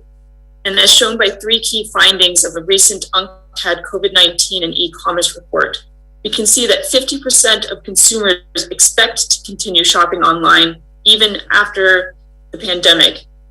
E-commerce platforms are likely to retain many of the gains in the market share that they have already got vis-a-vis the offline economy. And 40% of consumers say that they will spend more time online on entertainment and services even after the crisis. Studies has also found that businesses that performed well during the pandemic had either a website, so an online presence, or worked with an online e-commerce platform. Websites are important for providing information about a product or a service and attracting potential customers. However, and I'm going to go more into this later in terms of the drawbacks, they do require digital skills and maintenance, so ongoing maintenance to have a website. Platforms, on the other hand, have several benefits that businesses can tap into. For one, they're already developed. There's no need to create a brand new website. They also have a number of built-in services like digital payment services and search functionalities. They also provide network features by bringing in more potential customers and other sellers into one environment. Sometimes they also offer storage or shipping services, which can be especially beneficial for overseas transactions. For example, if your product is warehoused in a destination market with a lot of demand, it can cut down on time and expense to ship it. These are really important factors for micro, small, and medium-sized enterprises that may not have the resources to easily ship a product in minimal time to get to a consumer. In terms of resources, of course, having more savings can help weather an unpredicted event. Like this is just obvious. But even more importantly, firms with a bank account have been found to be able to better take advantage of the shift to e-commerce. And this is because banking makes it easier to accept digital payments. And it also generally allows for easier digital purchases. Although I do want to emphasize that mobile payments, which are growing, are an important e-commerce facilitator, especially in some developing economies. Another important characteristic of firms that did well during the pandemic had to do with digital knowledge, such as data analytics, cybersecurity, and the protection of user information and marketing. Knowing available digital options was crucial for firms during the pandemic and their pivot into this new online marketplace. Given the fact that e-commerce and digital trade are here to stay, how can more businesses come on board? Here I want to discuss a little bit about the work that's being done at the WTO. So in December 2020, the MISME Informal Working Group issued a package of recommendations. And not all of the recommendations have applications to the digital economy, but certain definitely do. And these measures include support for the implementation of the 2017 WTO Trade Facilitation Agreement. And this is bearing MISMEs in mind. The Trade Facilitation Agreement could significantly reduce the time for goods to cross the borders, making trade more efficient and helping e-commerce trade. Any efficiency gain in trade is especially useful to micro, small, and medium-sized enterprises who struggle often with the regulations and obstacles, red tape at the borders. The package also supports the collection of official trade measures, and that makes it easier spreading information digitally and making it available to businesses of all sizes. There's also a declaration on trade-related finance and cross-border payments, including support for the Global Legal Entity Identifier. This is a tool that allows verification of a company by any interested party using their online database. The WTO MISME Informal Working Group is also working to develop a special web platform called Trade for MISMEs that will have access to various resources that could make online e-commerce more easy for small businesses. I also want to highlight the ITC's Global Trade Help Desk. I don't know if it's already been mentioned, but this is an important resource. It has a special small business focus, and the Global Trade Help Desk brings together various trade tools to inform small businesses and businesses of any size for that matter, ranging from tariff code lookup to accessing rules and regulations that a trader might face when entering specific markets. When complete, the Global Trade Help Desk will be translated into all 6 official UN languages. And the International Trade Center also has a number of e-learning workshops that can be beneficial, ranging from cybersecurity to e-commerce marketplaces. But even though we've moved into a more digital economy, barriers to e-commerce have essentially remained unchanged, and I want to highlight a few of them here. this includes, most importantly, information and communication technology infrastructure. This is particularly harmful for businesses in developing economies where they might not have as good of access to digital resources. Human capital constraints or lack of digital know-how, as I already mentioned, are also severely impacting small businesses. Knowing how to analyze data generated from digital transactions is crucial and can make the difference between effective advertising on a product or services being hidden within a search function. A variety of payment systems and cultural differences when it comes to e-commerce payments can also be a challenge. Traditionally, cross-border payments have been slow and expensive, although new payment services are beginning to change this in economies around where they are available. There are also different expectations, so this can impact e-commerce. Sometimes somebody making a transaction expects to be paid immediately, and sometimes they're willing to wait until delivery. And then delivery or transportation services can also be a challenge and prevent developing economies and small businesses from shipping their product or service. Regarding e-commerce marketplaces in particular, these websites can act as gatekeepers, preventing some from participating, especially small businesses. Certain marketplaces have high membership fees or per transaction charges that can seriously reduce seller profitability. There also might be requirements that firms accept specific types of online payments or adhere to strict delivery or return policies. Some transactions across the date line might struggle to comply with these if their small operation lacks someone in the same time zone as the sale. These fees and requirements can impact SMEs particularly hard and may hinder their ability to participate in this type of online sales. It's important to be aware of them. Then, of course, since I'm coming from the World Trade Organization, I have to have, a brief policy focus as well. There's a long list of things that policymakers can do to support e-commerce, from developing a national e-commerce strategy to ensuring cybersecurity. Economies with the national e-commerce strategy continue to outperform those without. And the pandemic has also highlighted in stark terms the continued digital divide, as I mentioned, ICT infrastructure, both within and between economies. So it's not only for international trade, but it's even within a single economy. Businesses and trade that are enabled by the internet require finance and physical logistics, and access to the financial systems is needed for all players and governments. Governments can also support the adoption of e-commerce by creating training initiatives and working to counter distrust of e-commerce through online consumer protection. I apologize, I pressed the wrong button. Regulatory differences also pose big hurdles, especially for small companies that can't support teams to investigate national requirements. When possible, it's recommended to adopt international standards like UNCTRAL model law on electronic signatures. And UNECE has also recommended supporting integrated services for SMEs in international trade, which can aggregate necessary national trade-related services in one place and interface in a more user-friendly way between e-commerce marketplaces and national single windows. And again, I'm going to emphasize cybersecurity one more time. It's an important piece when it comes to e-commerce.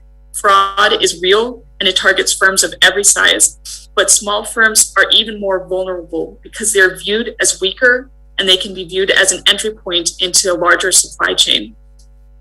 Both firms and policymakers are encouraged to focus seriously on cybersecurity and understand best practices for storing and accessing transactional and business information. And now I'll get to the conclusion. So as my final message to everybody, in some ways, everything has changed, and in others, it's still the same. COVID basically pushed forward changes that were already occurring, moving more of the economy online. E-commerce and the digital economy are an important and growing part of the economy, representing more than 4% of GDP. Businesses looking to grow will keep turning to the internet, and policymakers are encouraged to continue to find new ways to facilitate these transactions, either through ICT infrastructure, investment, or standardized legal and regulatory frameworks. So thank you all very much for listening to my presentation. I enjoyed being here, and I hope you look forward to the rest of your day.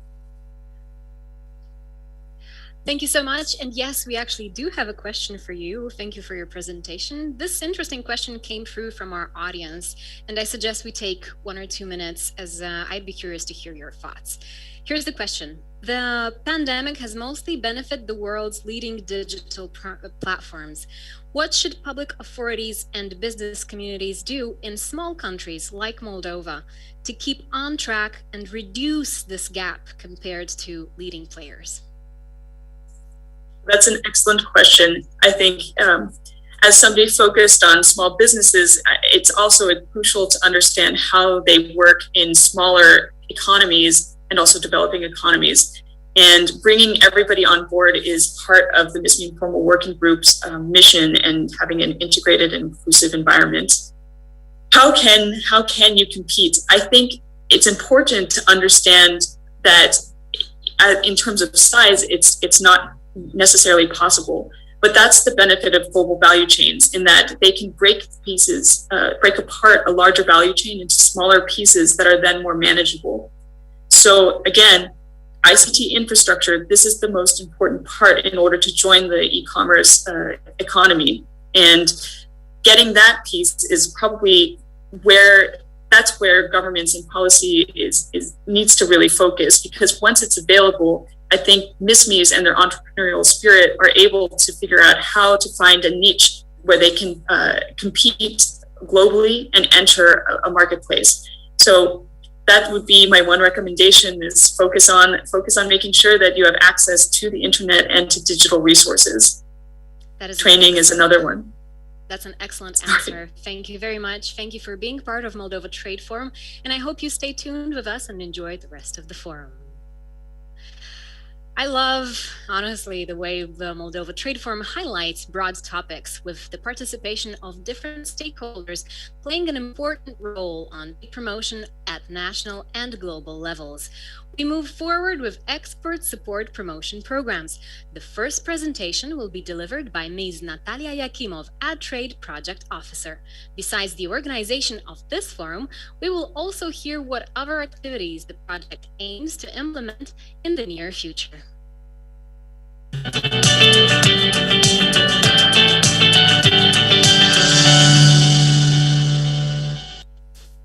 Bună ziua!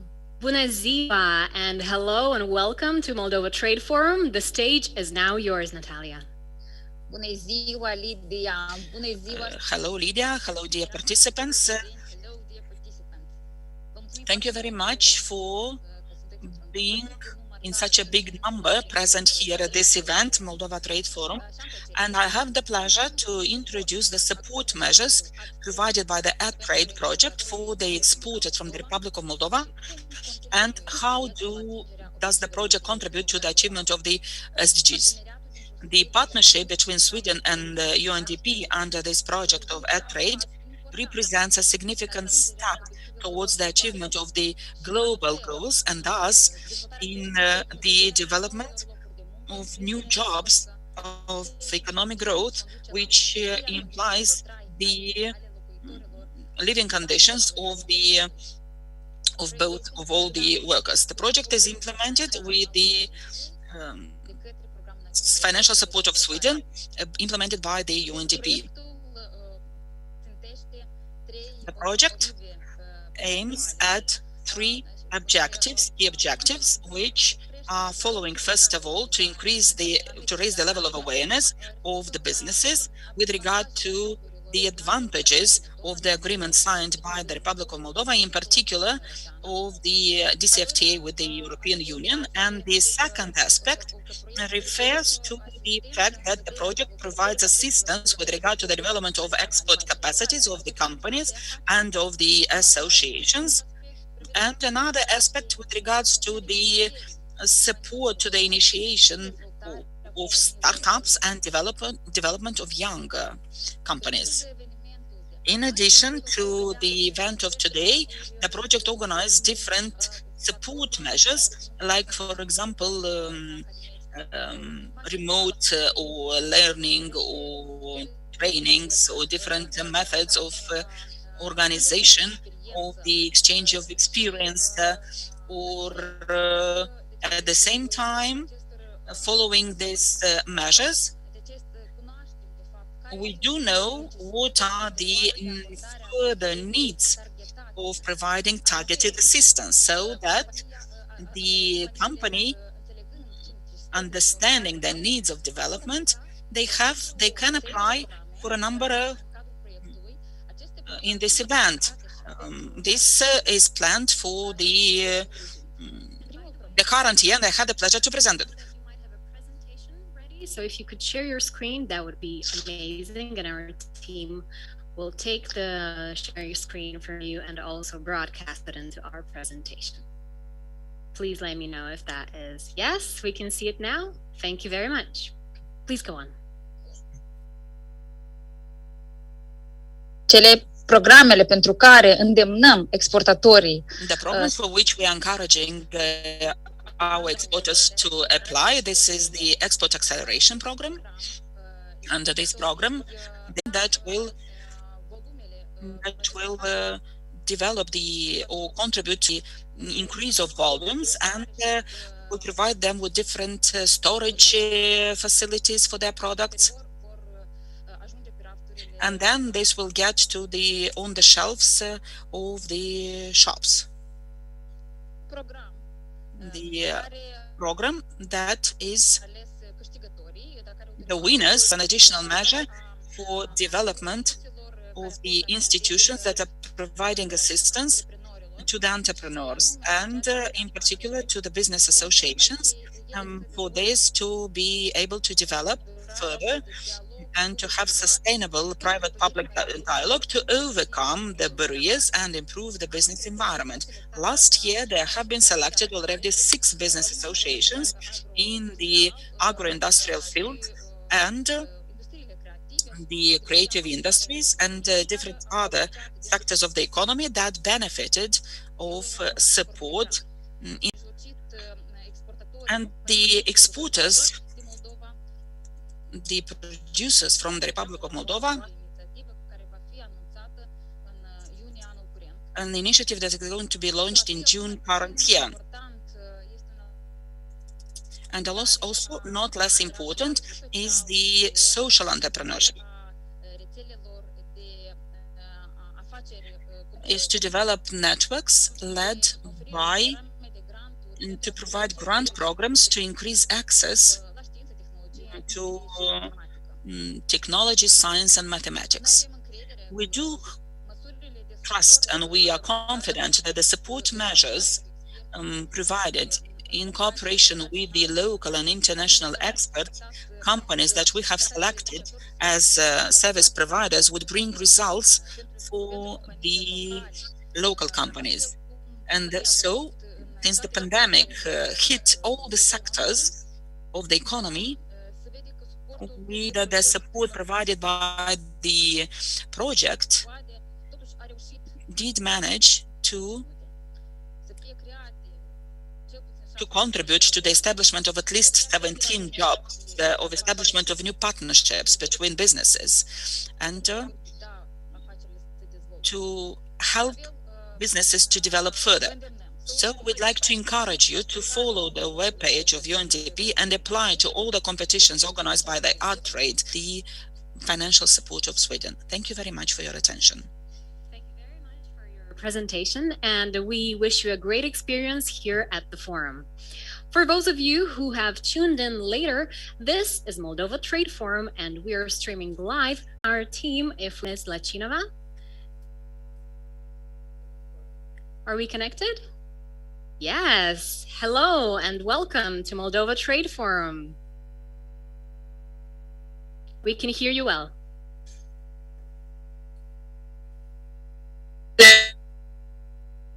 Interruption, but yeah, this is what the new normal brings, right? Exactly. So I'm very glad to be here, and I'm very glad to present Slovak Challenge Fund, which is supported from the Slovak government. So what is the purpose of generate great and the Republic of Moldova. So this program has got 2 priority countries, and the Republic of Moldova is one of them. Under this program, we accept all kind of innovation. We accept completely new concept. We expect also a concept which has been already tested. And speaking about the stage of the innovation, we scale under this.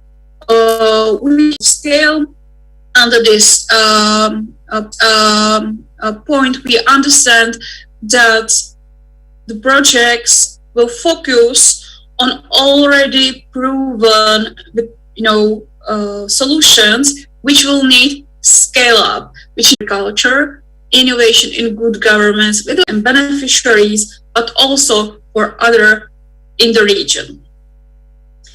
What does the winner get? The winner means the applicant from Slovakia and the applicant from Moldova together. They will get a prize funding ranging between $20,000 of US dollars and $40,000 of US dollars. Of course, they can get an access to the UNDP global presence, and when they will successfully implement the project, they will get a reference letter for other public procurement and tendering procedures. If someone will get more information about this tool, we are planning to host 2 online webinars, which will be not only for the Slovaks, but also for the local partners from Macedonia. We also plan during the webinars to match and that will target exactly the increase of those milestones. Agency of the WTO, UNCTAD, and it was created over 50 years ago in Geneva. We combined the research and policy advice from UNCTAD and the rules of trade globally from the WTO to support small and medium enterprises over the whole world. We are active currently in over 200 countries and territories. One of the key priority areas is the provision of trade and market intelligence. How do we do that? We actually create the global access, the global public goods, as we call them, that are accessible from everywhere. So, to take you through briefly to what tools are available through the ITC, these are just some of them. The trade map that combines statistics on trade from all over the world. Market access map that actually creates the database of all the regulatory environments from all the countries all over the world again.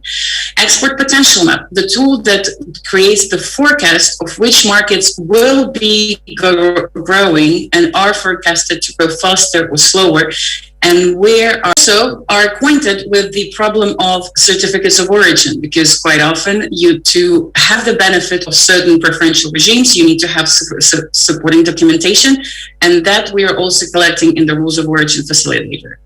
We also create, with the help of a number of other international organizations, and my colleague from the WTO will mention about this, the Global Trade Help Desk, the sort of overview and summary of this available information for SMEs.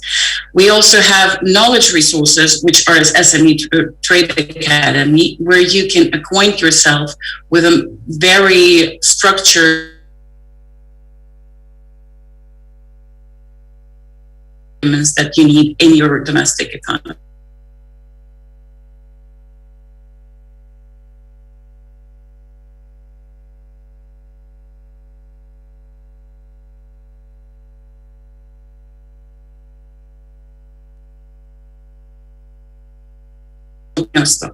This solution will combine all the information that is available in all these multitude of maps that I have actually in 5 seconds introduced you to, and it will create a very tailored pathway, sort of step-by-step procedure for the Moldovan exporters and exporters from other Eastern Partnership countries. Talking about the project, there are 6 countries which are which are part of the project: Armenia, Azerbaijan, Belarus, Georgia, Moldova, and Ukraine. We are mostly targeting SMEs and business support organizations along with policymakers. We have not yet started working with SMEs, but we are launching our activities this year, and I'll talk through them shortly in 1 minute. The International Trade Center is the implementer of this project through the graceful funding from the European Union. So I really appreciate our donors for giving us this opportunity to help Moldovan enterprises. And it runs until 2024. So we have a lot of time to create good work in Moldova and also sustain the sport. Like, we have produced the sustainability of the portal after the life of the project. Today, we're actually going to have the first national stakeholder meeting with our stakeholders and institutions that we work in Moldova later in the second half of the day. So, because today we're at the Moldova Trade Forum, and as UNDP has also explained, they work with small and medium enterprises. I would like to guide you how this project will help small and medium enterprises in Moldova. The portal will combine information from all the different sources in the country and provide the step-by-step guide on how to export from Moldova in the Eastern Partnership area and to the EU. It will also have the help center that will connect you to the institutions in Moldova and EU. You could ask your questions that you have encountered during the export process. And you will also be able to tell us what you think about the export procedures and different difficulties in the NTM business survey that we will be doing later this year. I would ask the organizers to let me share another screen, because I want to share with you how the portal actually looks like. So we are developing it right now, so it's not fully available to public, but this is how the Trade Help Desk of Eastern Partnership will look like. It will have 3 modules: the Identify Opportunities, Market Information, and the Help Center that I mentioned, where you can ask your questions to different institutions in Moldova, or have the connection to the Access to Markets database of the EU. But the useful part of it is the step-by-step market analysis that you can actually have through these help desks. So, for example, I will be exporting from Moldova. I'm cheating a little bit because I've checked which information we do have, and we have already programmed some of the information, not everything. We're still working it. And for example, we're gonna export the sunflower seeds to Belarus. Just by doing this very fast, very brief search, I have all the information collected in one place. So I can see the trends of Belarus as the global importer and how relevant it is for the Moldovan exports of sunflower seeds. I can see a really nice graph that shows me the ongoing trends over the past 10 years. Not only I can find information on the Belarusian market, I can see alternative markets where there is also export potential to my product. Then I can see the tariffs. Okay, thank you, the IT development god, for cooperating with me today. It doesn't always, unfortunately, yet work perfectly, but we're working it. So we can see the tariffs that our product is actually, and we can see that it actually can qualify to the 0% tariff of the CIS countries. We are yet collecting the regulatory requirements for the Belarusian market, but we can already see some IT god has turned away today from me. But in these tabs, you will have access to the specific legislations in domestic market of Moldova and in the exporting market of Belarus, of which are the requirements that you have to fulfill to be able to export. Okay, so the gods are back. So there are the list of the legislation which the company has to comply to, and we can actually access the full text of the legislation and see exact details of which documents have to be present for your export. So we will also have information on the market conditions. So the taxes, the different surcharges, of the requirements on the labeling, certification, testing, all the notifications that are being submitted to the WTO will also be collected here. And as I mentioned, that for some of the product, and specifically in the case of the sunflower seeds, the bio or eco labels could be an additional source of value. We'll also have the information here available when the gods of IT start cooperating again. Yes, here they are. We can see the sustainability certificates, which are already present at the Belarusian market, meaning that they will actually be recognized by the Belarusian consumers. We will be collecting trade procedures for certain sectors, not for all of them. And we'll also be happy to provide the information on the business partners. This is still a work in progress, so we don't have too many. We also have the trade finance provider, and it's coming, but we will have the business directory of the potential importers of your product on the Belarusian or other markets. And this is where I would like to stop my presentation. And thank you so much again, UNDP and everyone who's here present today for your attention. And I'd be happy to answer your questions if you email me. In the presentation that will be distributed will have my contact details. Thank you so much again. Thank you very much for sharing the amazing work in progress. Good luck to all your team, and thanks for being part of the Moldova Trade Forum. This has been our first session of the first day of the second edition of the Moldova Trade Forum. I think we are more than ready to dive into more ideas, solutions, and wisdom shared by speakers from all over the world. Session number 2 begins now.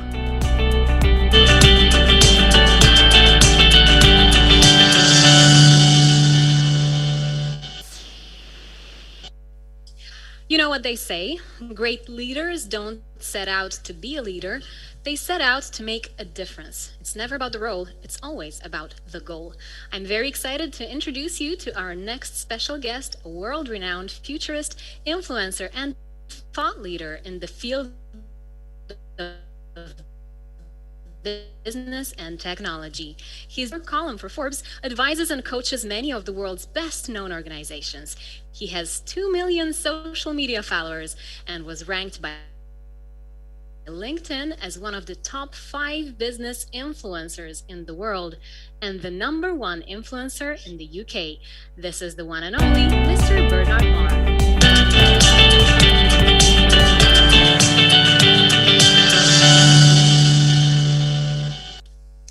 Mr. Marr, hello and welcome to Moldova Trade Forum 2021. We are looking forward to listening to your vision on global trends for retail business in this year. Very good. Thank you so much, and thank you for having me.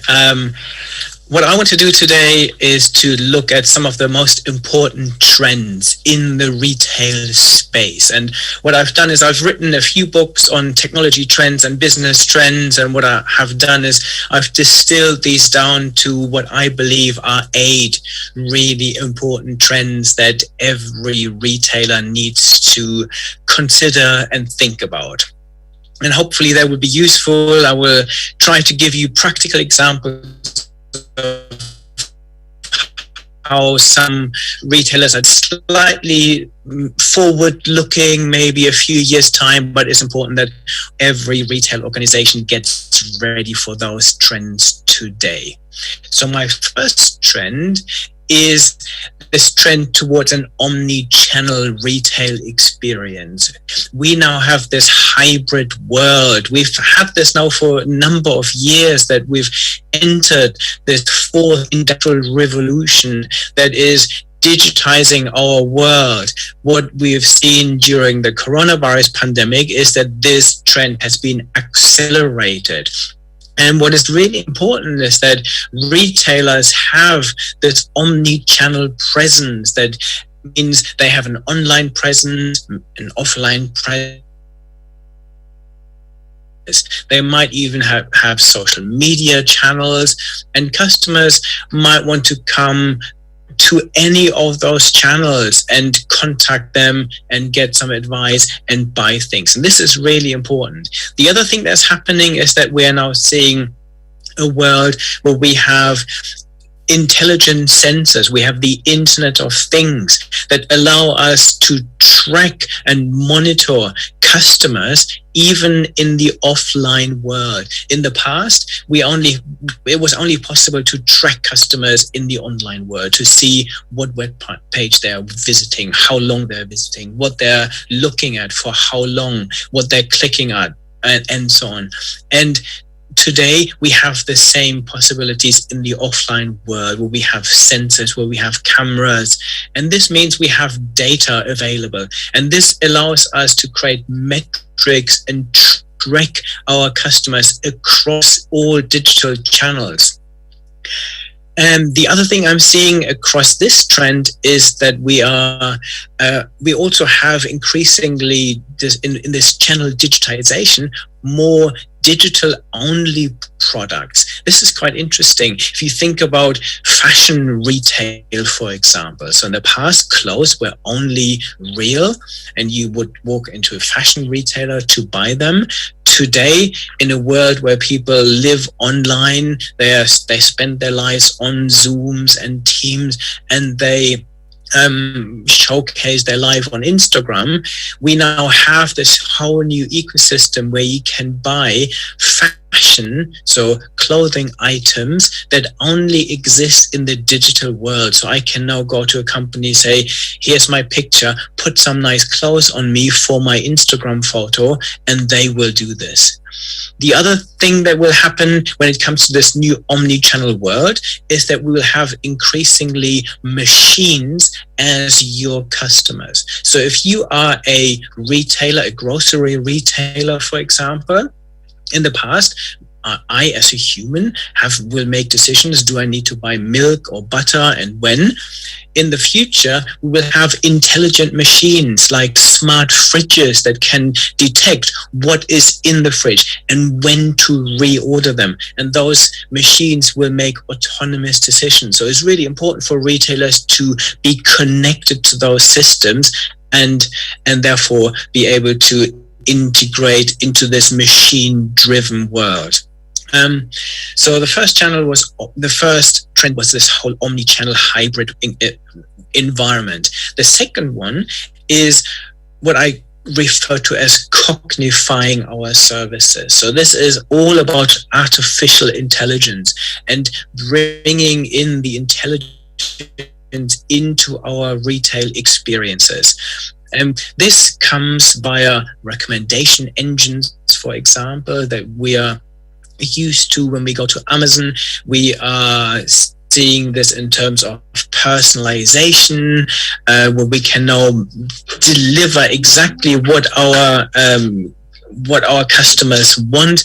A good example is a wine retailer, Vivino. They now have this ability to any wine you look at, you scan this with your phone, whether this is a bottle that you see in a restaurant or in a retail environment, and they will then, based on your previous scoring, give you a perfect match for you. So how likely this wine will match your taste preferences.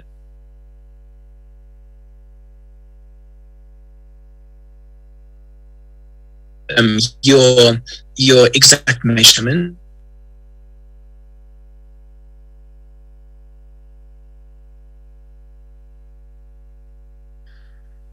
It seems like we have some technical difficulties, just a little bit. If you can hear us, we would love you to recap your latest thought, and I will look to my team for a signal if we can get back to Ms. Tamar.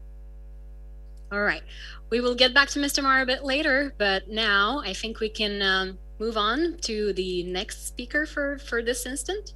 Okay, no, we're not moving on. Oh, great. I think I heard your voice. Pardon? Great. Can you hear me now? I can. Good. Apologies for this moment. We had a little bit of technical difficulties, and it would be awesome if you could recap the last minute that you had just now. Okay, so what I was talking about in the last minute is this whole ability to use artificial intelligence to provide us a better service. So the company I was talking about was Stitch Fix. What they're doing really well is that they are a fashion retailer. So you give them all your measurements and they will then pre-select clothes using artificial intelligence that the AI knows will fit you. So this makes the whole buying process a lot easier.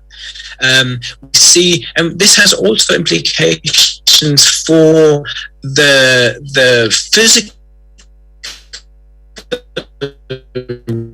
retail environment. Things like machine vision. Amazon is a pioneer in this, but they looked at physical retail environment and said, okay, how does this work at the moment if you go grocery shopping? So you go in, you go into the shop, into the supermarket or into a retailer, you put your items into your shopping trolley, you then go to the checkout, you take them out of the shopping trolley, either you have them scanned by a shop assistant or you scan them yourself, and then you pack them back into your bags. And they said, this is actually a really annoying process. So how about we use technologies like AI that use machine vision to monitor what we are putting straight into our shopping bag, so we don't have to ever take this bag out and pack this back in. And the machines will monitor what you're buying, and even better, it will use machine vision to also recognize your face. So if you are signed up for Amazon Go, you simply walk into the store, you will be checked in, the cameras will then watch what you put into your bags or what you take back out of your bags. All of this will be registered, and you simply walk out at the end and you will get charged for this. The other thing that is big in AI is natural language processing. So this whole ability of us having conversations with machines. And again, I see this having a big impact in retail, where if I want a recommendation, so if I won't walk into an electrical retailer, for example, and I want to learn more about TVs, I can have a conversation with a chatbot or increasingly smart robots that roam around. With the robot Pepper, for example, is a great example to now be this intelligence shop assistant in our retail environment. So AI and cognifying our services was my second trend. My third trend is about this whole experience economy and providing consumers with a more immersive experience. For me, retailers have a choice. They either can go and say, I'm going down this commodifying route and I'm competing on price and I have no frills. The danger is that this will move online, I believe, and will be automated in the future. All retailers can go and say, I want to add some real value. And for me, what good retailers need to do is they need to think about, why do customers want to come into my shop? What's the added value I'm giving them? And in particular, how can I involve all of our senses in this experience? So for me, a great example is the Gucci store in Milan, which is so good at doing this because they are half museum, half restaurant, half retail, and people go there to have a real experience, and that's so good that they're able to take an entrance fee. And for me, retailers that are able to do this will do well. Other retailers like Hollister, for example, and the fashion retailer, is also experimenting with lighting and touch and even smells. So they have designed their own smell. And they will make sure that everyone has this whole sensory experience when they walk into a retail environment. So for me, it's really important that retailers think about why do customers want to come into my shops, and what can I add to their experience.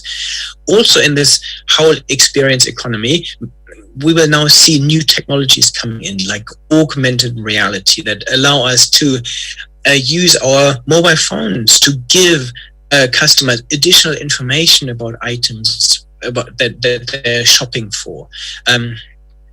Can you still hear me? Yes, we can still hear you. Okay, my screen is just gone blank. Very good. So this is really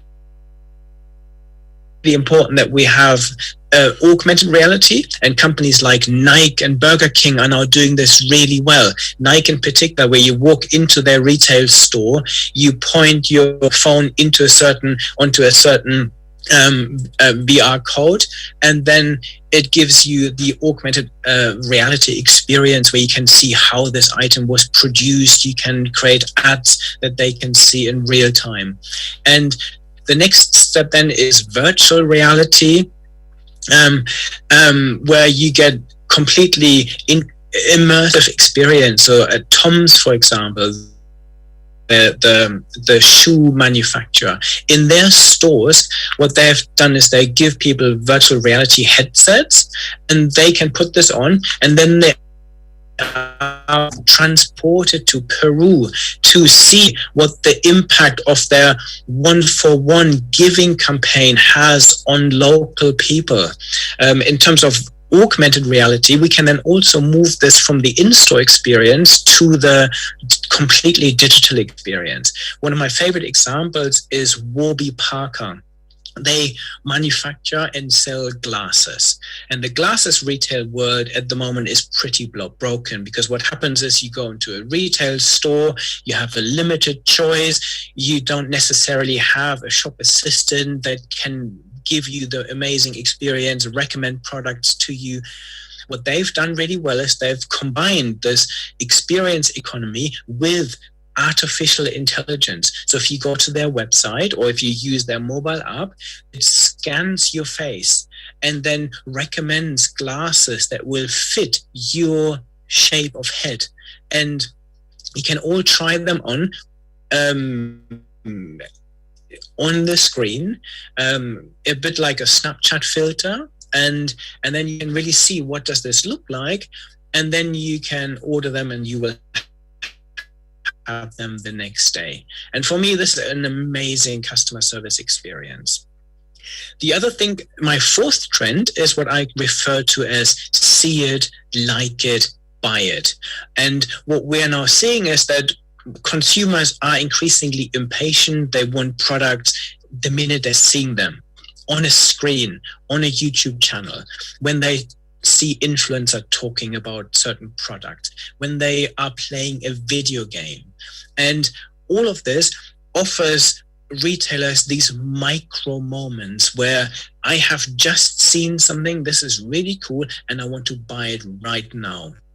And again, for me, this integration into channels like social media channels, into YouTube, into the link to influencers will become increasingly important for retailers if they want to thrive in the future. My fifth trend is a real challenge to retailers. And this is a trend we've seen now for a while, and that more consumers want to have a direct relationship with brands. And we see more and more brands skipping the retailer and skipping the middleman, and in particular moving to subscription services. So we have seen this in companies like Dollar Shave Club that gives you shaving equipment, and you have a subscription, and And in the past, you went to retailers to buy those types of goods. Nowadays, they will be delivered to you on a monthly or quarterly subscription. And this means consumers are developing a much more in-depth relationship with the product manufacturers rather than the retailers. So this is a big challenge. And even very simple things like socks. In the past, businessmen, if they went and to buy themselves some black socks, which they need every now and then, they would normally go to a fashion retailer. Nowadays, this is delivered by subscription services and direct merchants like Black Socks, for example, that sell directly to consumers. Another great example that I love is a company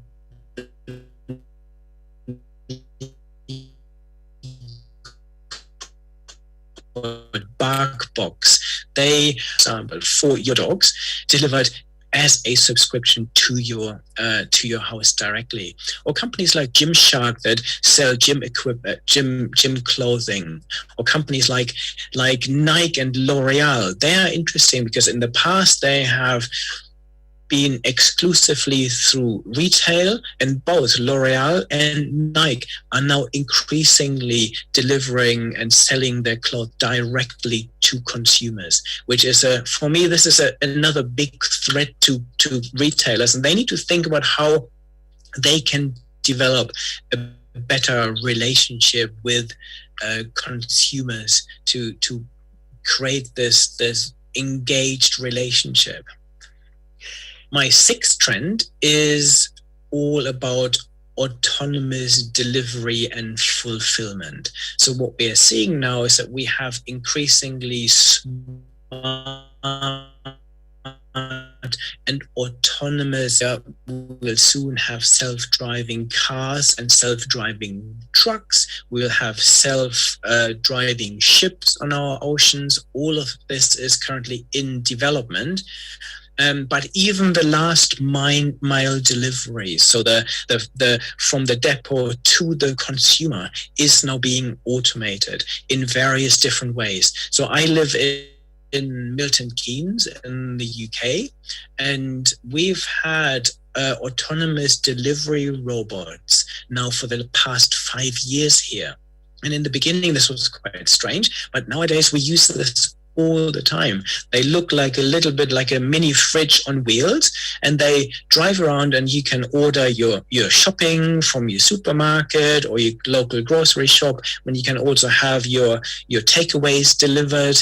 And we tend to use this all the time. And when I go out for a run in the evening, I regularly meet 10, 15, 20 of these on the path around here. There are other companies like Ford that have developed almost a robot postman that can come out of the back of a self-driving truck to deliver, and it walks like a human, can go up and down steps and deliver shopping and deliver goods to customers. And then, of course, we have things like drones on the horizon. Companies like Google and Amazon both have had the FAA in America authorize their drone deliveries in certain towns.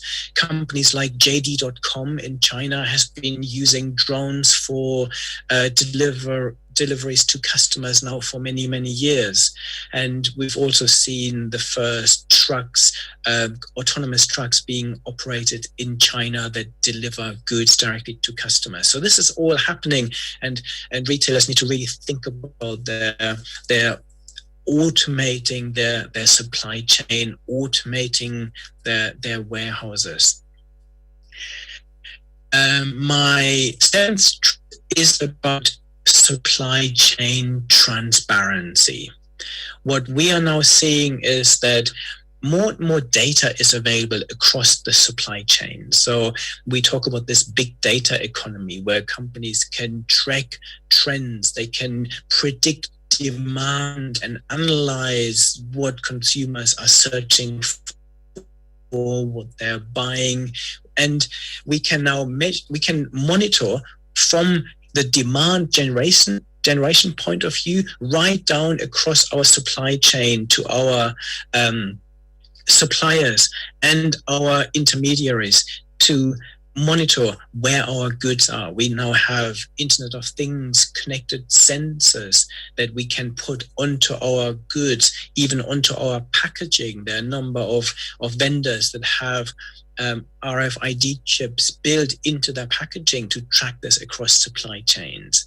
And another important component of this is blockchain technology that not only allows us to track goods as they move across the supply chain, but it can also demonstrate to end consumers where certain goods have come from. So companies like De Beers, the diamond company, they have started to use blockchain for all of their diamonds.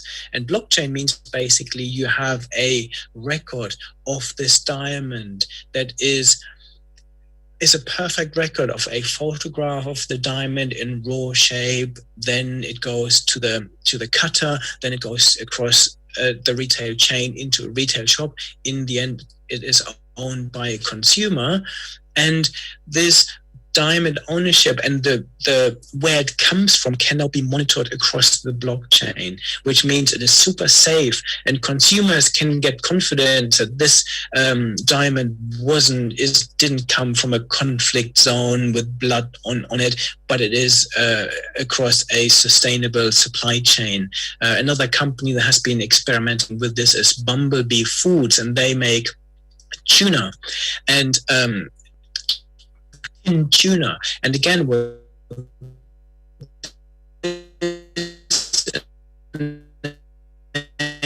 enables them to do is in the blockchain, it will then pull out the information, which gives you very clear insights of where this has come from. And again, this consumer confidence.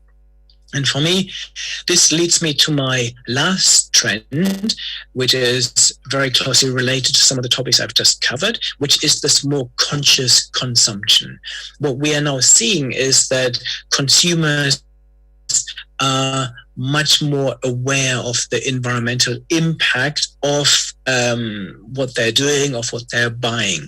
And I believe that in retail, we need better labeling. We need to have carbon labels. We need to label food miles and where this has been sourced from. And what we're seeing is that the retailers that are really successful are taking a stance on the environment, on sustainability, on the social impact of what they're doing. And they're making this very clear. So here in the UK, we have a retailer called Waitrose. And what they've done is they've made sure that all of the fish, for example, they're selling is sustainably sourced. They've got their own white labeled product or their own branded, their own range of products. And what they've now done is that they really focus on environmental impact, especially around their cleaning products, for example. And these stand out. This is a very clear message. As a retailer, they're saying, you come in here and we've done the hard work for you. We make sure that the environmental impact is minimized and that the social impact of what you're buying here is minimized, and we actually contribute back to the community. And they're also building more and more local connections. This is something that this whole consciousness that we want to reduce food miles and the miles of goods that we purchase, and we buy more local, and we have a relationship with the local community, and we give back. And this for me is a really important trend. So those were my 8 trends that I believe every retailer needs to focus on over the next few years that will completely reshape retail. And I believe we have a bit of time for questions as well. So I would be very happy to take any questions. Absolutely. Thank you very much for the insightful presentation and the amazing examples. I'm sure that our audience is inspired. And as a proof of that, we have a question that came in from our online audience for you. Let's take just a couple of minutes to tackle it. This question represents one of the major concerns of all sides involved in international trade, and it refers to consumer behavior. What do you think out of the 8 trends will be the big post-pandemic trend? And especially, which products do you think will be in high demand and which will actually lose in popularity? Very good question. So for me, and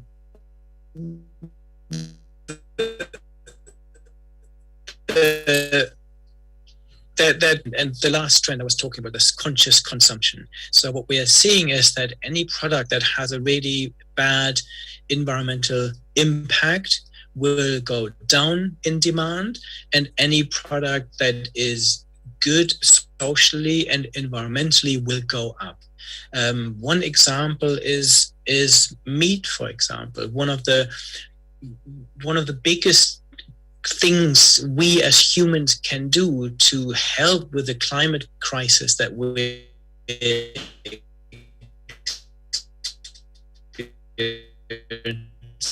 at the moment is to and we're now seeing a higher demand for meat replacement products.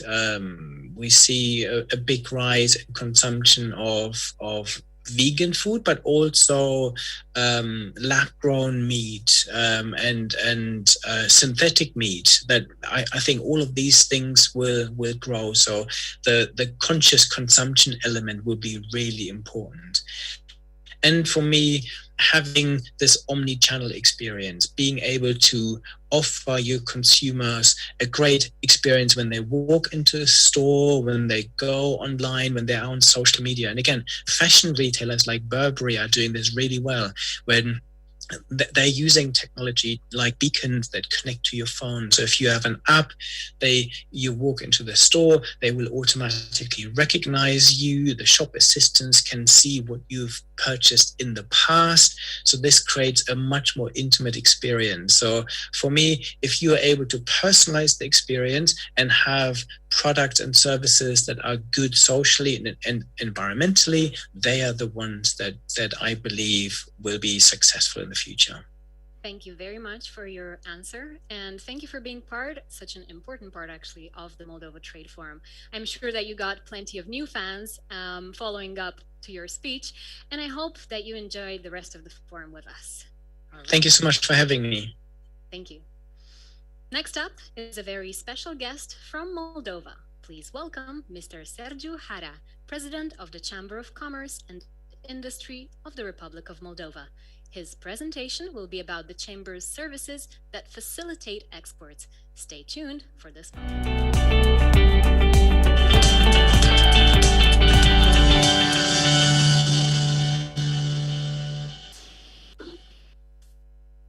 Hello, bună ziua, bine ați venit la Moldova Trade Forum.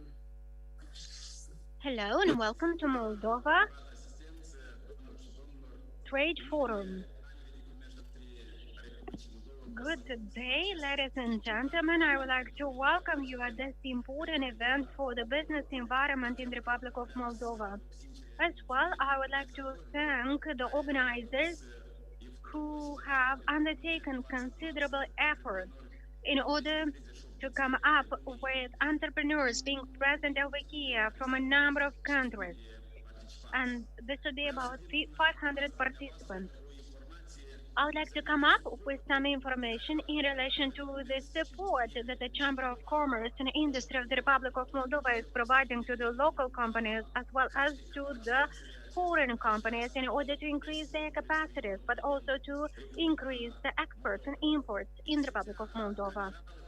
The institution that I have the honor to present has a history of over 300 years, and over all these years it has supported thousands and thousands of companies in different areas of the national economy. We're talking about industry, services, trade, agriculture. In order to know the needs, but also the potential of local companies, the Chamber of Commerce and Industry of the Republic of Moldova has a database which is similar to those from Europe, such as the trade register, the register of members.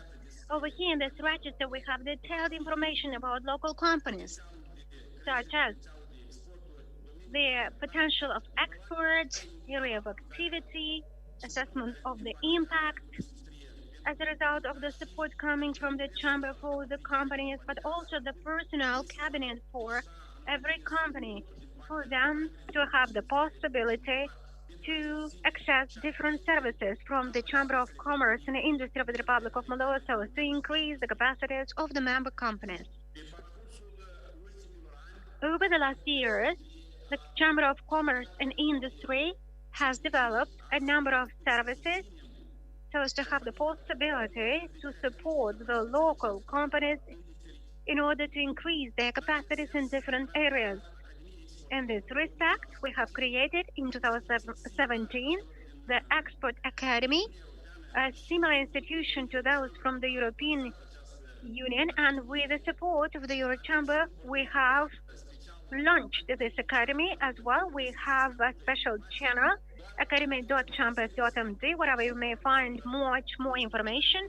And I would like just to inform you that over the last years, we had a number of trainings, workshops related to the rules of international trade, commercial contracts, or the situation of force majeure that has been so of much interest during the pandemic time. As well, the Chamber of Commerce and Industry is cooperating with its partners from abroad. We have signed a number of agreements with a partner Chamber of Commerce and Industry from over 50 countries, and we do our best to support the local companies so as to organize different meetings with the partners from abroad. A very useful tool would be the one provided by the European Commission, and namely the Enterprise Europe network that allows to provide support for developing the profiles of the company, also to provide cooperation opportunities in business with partners from abroad, or also to provide services of innovation and technological transfer. As well, on this platform, we have a number of bilateral meetings which allow us creating new cooperation between the Republic of Moldova companies and abroad companies. A very useful tool would be our cooperation with our partners from abroad, and this would be the embassies of the Republic of Moldova from abroad, with economic attaches, but also with the foreign embassies present in the Republic of Moldova, so as to help the interested companies in order to develop business in our country. As well, dear partners, and the Chamber is the only institution that is organizing a number of competitions which are meant to support everything that we have good in the Republic of Moldova. So, for a number of years, we are organizing the annual competition, the annual trademark. This year we had their annual or the year trademark for 2020, as well as an award for quality. As well, we have many other contests, for instance, for the best homemade wine, which is meant to support tourism in the Republic of Moldova, including the rural one. We, as the Chamber of Commerce, have derived from the pandemic situation that we have right now in the world, and we have undertaken a number of digital activities, one of them being the virtual exhibition. Last year, in December, we have organized the first virtual exhibition that is focused on supporting the companies exporting from the Republic of Moldova. This has been Expo 2020.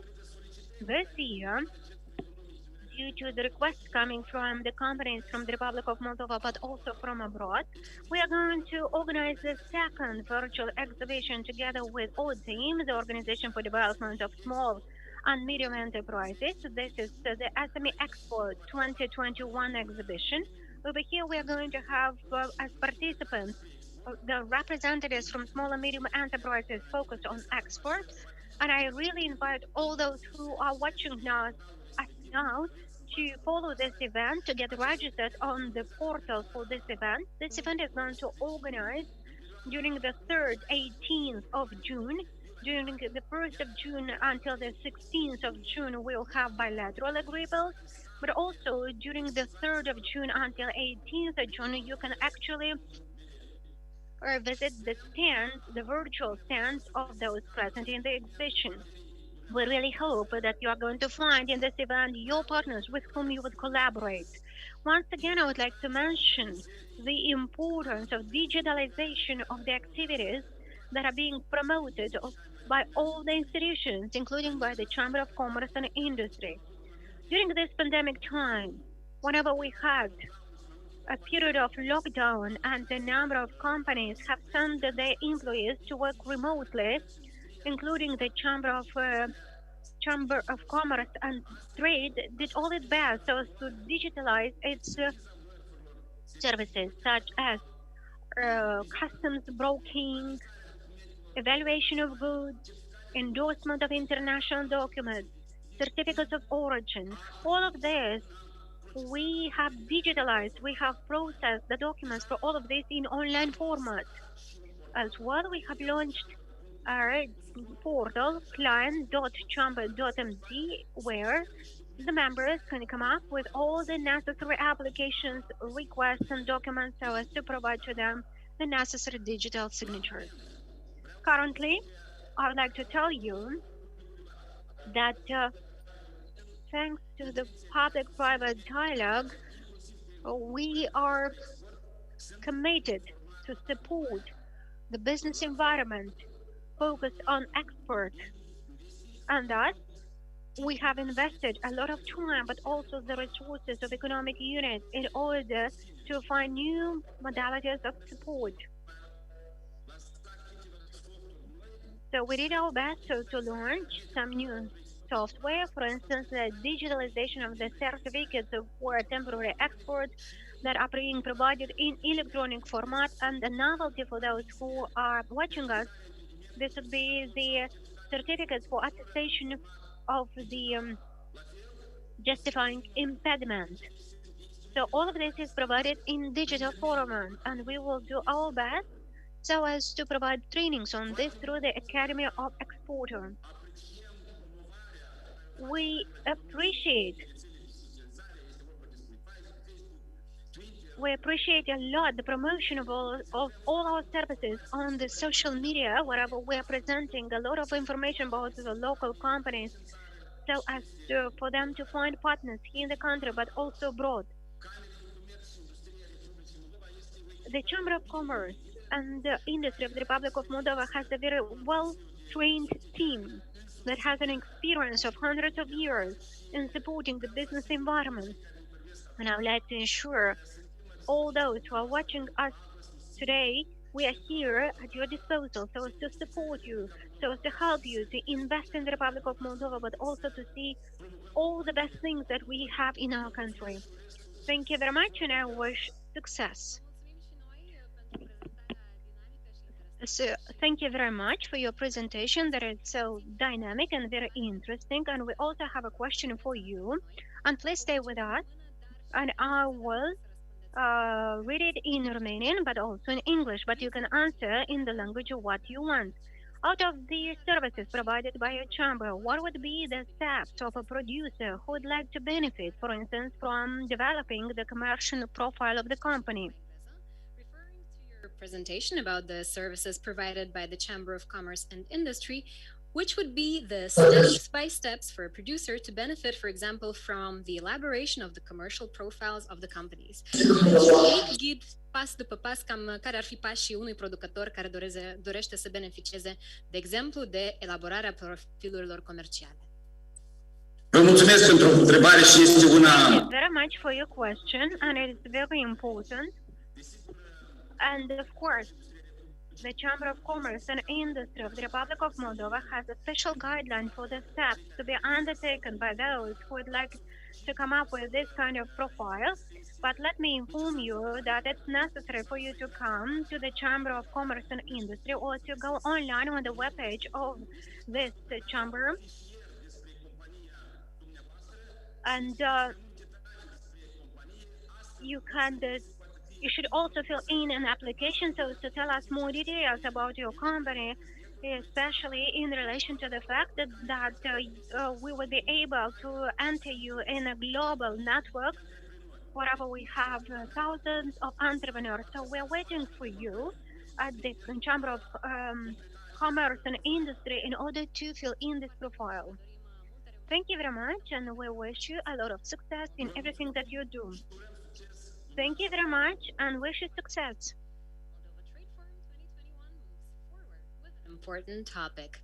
Some markets might be hard to tap into for some producers or business owners, but knowing the terms and conditions is key to unlock many doors. Ms. Estela Iancu will talk about the terms and conditions to access European retail chains. Ms. Estela Iancu represents Serpico Trading, one of the leading importers and distributors in our neighboring country, Romania.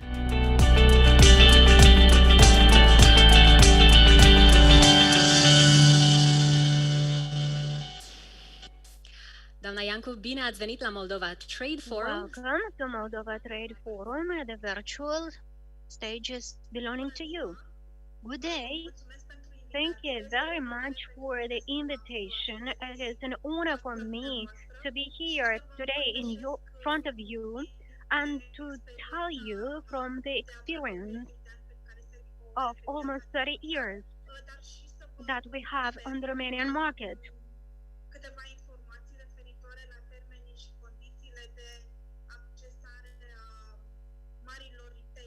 And also to tell about the conditions and terms for accessing the big retailers from our country.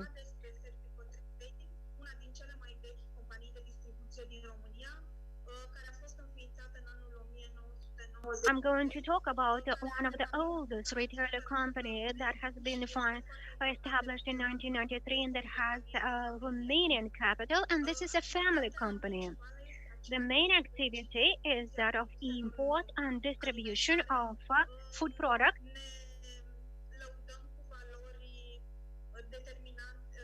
and we are having the main mission of providing to our clients some products, healthy food products and innovation of food products. The company has a number of storages and also offices that are being located in Otopeni, nearby the international airport in Bucharest. We have storage for environmental products that have been built in 2004 with a capacity of 1,000 pallets, and in 2008 we have built the storage for the products which need a controlled temperature maintainers, and this storage has a capacity also of about 1,000 pallets. Our storages have ISO certificates which are being renewed annually. The activity of the company, as I have mentioned, is that of import and distribution of some food products. And our portfolio contains international trademarks that are well-known trademarks about which I'm going to talk a little bit later. We also have very solid partnerships which are of 20 years old with the producers from Europe, but also from outside Europe. And the strategy of the company over the last period of time has been the one to develop its own trademarks for different categories, wherever we have expertise for a long period of time. This would be the trademarks of our company, our own trademarks for the category of fish. We have the brand De Fish, which makes it tinned fish of different kind of fish as well as refrigerated fish. We have also premium products. As for the category of vegetable tins and frozen vegetables, we have the trademark O Green. Wherever we have canned food, but also we have frozen products of vegetables and fruits. And over here, I would like to mention that one of the producers from our portfolio is produced by our partner from the Republic of Moldova, with whom we have a very good collaboration that has been started recently. Also, we have the brand Best Meat, means meat and products that are replacing the meat produced of a product of vegetal origin. And the most recent brand of ours is called 10 Minutes, and this would be products which are very innovational. We also have some fish fillet that is refrigerated.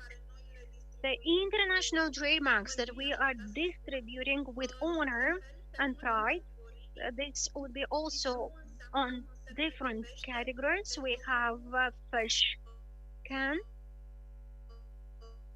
tuna cans,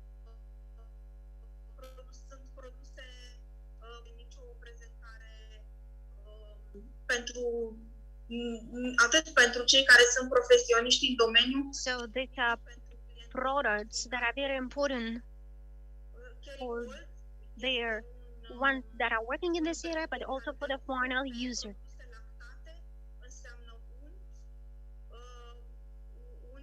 Also, we are the distributor of this kind of butter that has been produced from the milk that is produced during the summertime, that is actually collecting from May until September, that has exceptional quality, because in this period of time the cows are eating mainly the grass.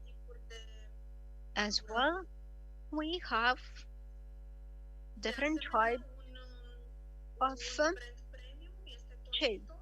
Another premium bread is tonito, that means different types of ice cream and sorbet from Italian recipes of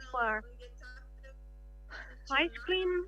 As well, this means functional ice cream without any sugar, with some natural stevia,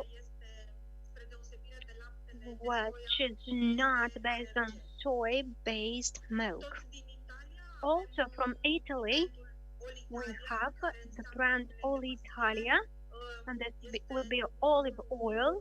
This is number one in Italy in the preferences of the chefs from Italian restaurants, and also they are the biggest producers of balsamic oil. Also, we have in our portfolio some frozen cakes from Belgium, wherever they are using the Belgium chocolate, which is so well known for its best quality. As well, we have in our portfolio vegetable canned food from Turkey and also salads from Bulgaria.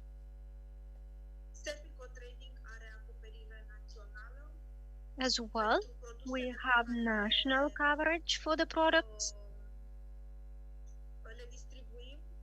For the products that we are distributing, we have a very wide distribution network. We are distributing the products in the modern retail,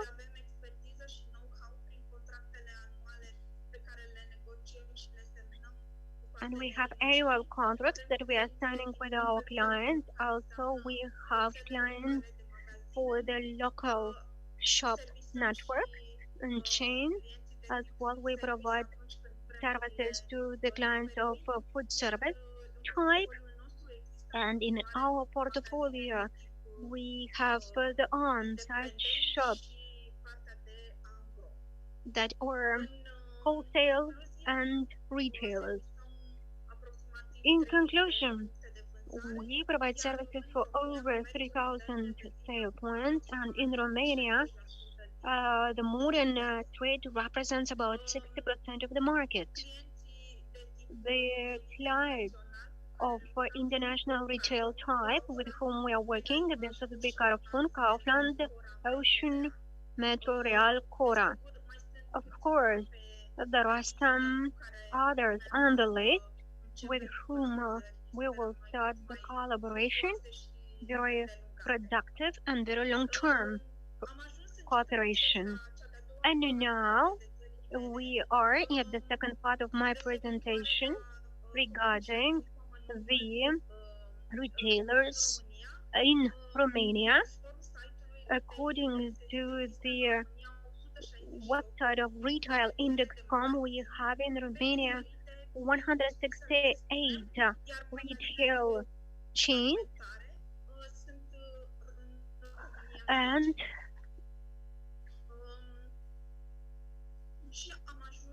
now let me tell you about what our clients would like to have, and namely to have a very wide range of products, meaning that they need a very big diversity of products so as to be able to meet as many as possible tastes. Quality means that the product that is being provided is fulfilling legal standards, but also the standards that have been agreed in the technical specifications of the product. Freshness means that upon delivery, the minimum shelf life should be of minimum 75%. As well, they would like to have a good correlation between the quality and price, and meaning that they not only should take into account the favorable price, but also the quality of the product and service. All of us would like to have innovational products. And we all know very well that the market of foodstuff is very dynamic, and different types of products are being developed that are being adapted to the new speed of life. And this would be the type of products that are very easily to be cooked. And we know that we are very busy in our lives, and that's why we are providing less and less time to cooking at home. That is why our clients are looking for products which are easily to be cooked. And the unique products that our clients would like to have would be the ones that are inducing a difference between the retailers and shops. Our clients as well would like to have sustainable products, and also they're encouraging the use of resources in a responsible way and are looking for products in the manufacturing of which they can be actually used renewable energy. And also one of the compulsory obligation would be the modality of payments as well. They are wishing to have discounts because that's why we are organizing different discount campaigns within which we are providing the discounting prices which are generated from the discounts that the trademarks have in the respective shop. Flexibility. Well, flexibility is one of the requirements that we also would like to have from behalf of our providers, our suppliers. We would like for them to respond promptly and positively to our requests. And the essential condition for a product to be sold is for that product to be on the shelf. So the continuous availability on the shelf is one of the main conditions. And I would like to conclude all these requirements of our clients by saying that both the clients and us, we would like to have qualitative services and services that would be adjusted to the markets of our suppliers and providers with whom we are working. And by the end, I would like to tell you some things about the strategy Serpico, which we are adopting for a number of years and we do our best so as to improve it every year. We know the market. It is a must to know the market, and yes, it's very important to adjust the services and the products to the local peculiarities.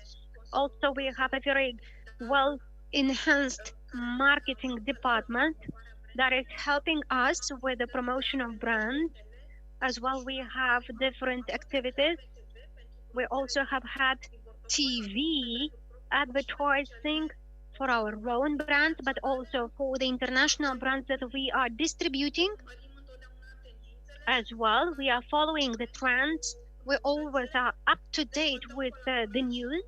We're developing collaborations, and we are looking for partners with whom we have a long-term cooperation, partners on whom we can be based and who can rely on us, and for them to consider us as an integral part of their business.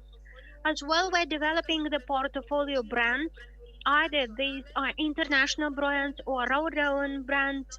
We try our best to optimize the distribution flows, and the investment in the human resources is permanent and necessary. And by end, I would like to tell you that we don't have a compromise in relation to the quality of the services and products that we are providing to our clients and even to our partners, and namely suppliers. Thank you very much. Thank you very much as well. So the shelves from Romania and indeed are very important for the producers and suppliers from the Republic of Moldova. And a proof would be the fact that we have several questions for you. So please stay with us here. So I have a question in Romanian, and afterwards I will translate it in English. So the first question is how the pandemic has changed the preferences of the consumers from Romania, and what can do the Moldovan products so as to become attractive for the clients. The Romanian consumer changed during the pandemic, and what makes Moldovan products interesting to Serpico Trading? Am să răspund invers întrebării dumneavoastră și am să încep cu... Try to answer starting with the second point, and in particular, what can make the Moldovan products interesting to Serpico Trading. The products from the Republic of Moldova are already interesting to us. As I mentioned during my presentation, we do have a partner, and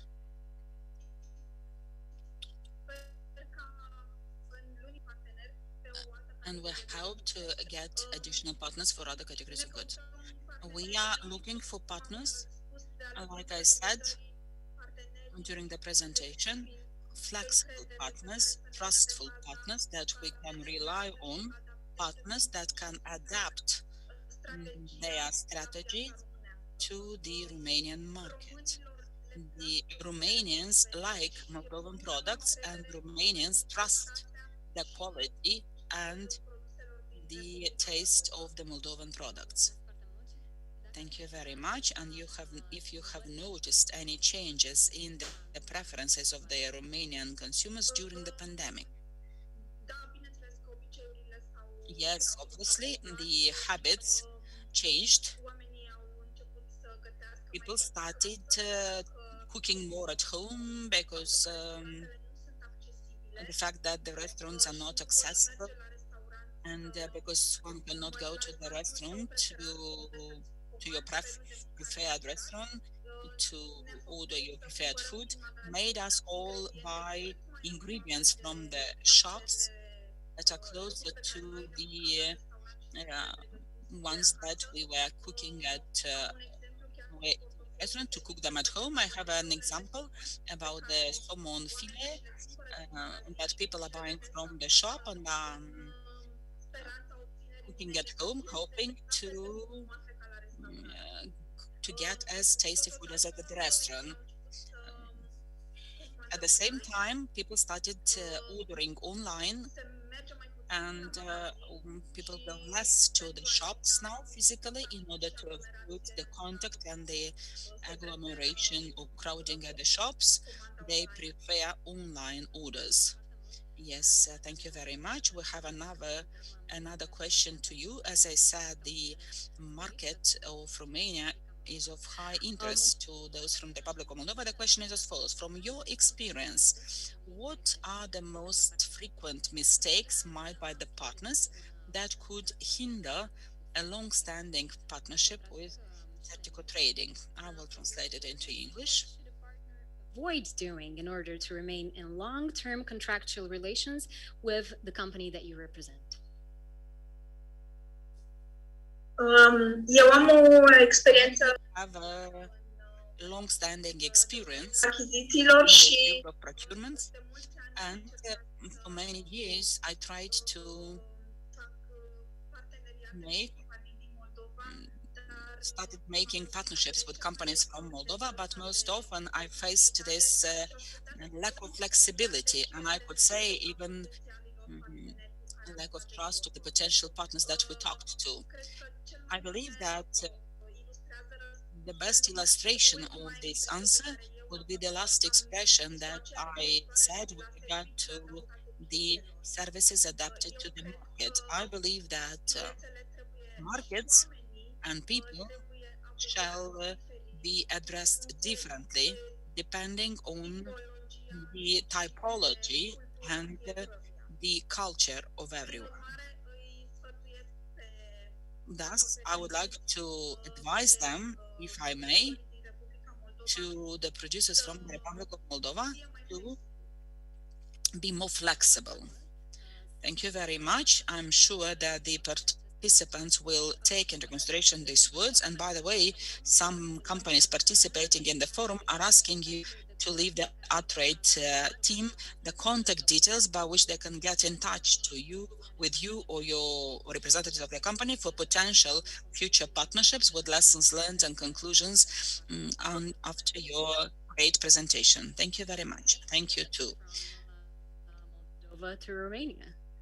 Before we move on, I want to take a moment to appreciate how amazing it is to connect with such an international lineup of experts in this live broadcast. From Chișinău, Moldova, I am happy to pass the virtual stage over to Germany. Please welcome Mr. Dimitri Filenberg from Monolith.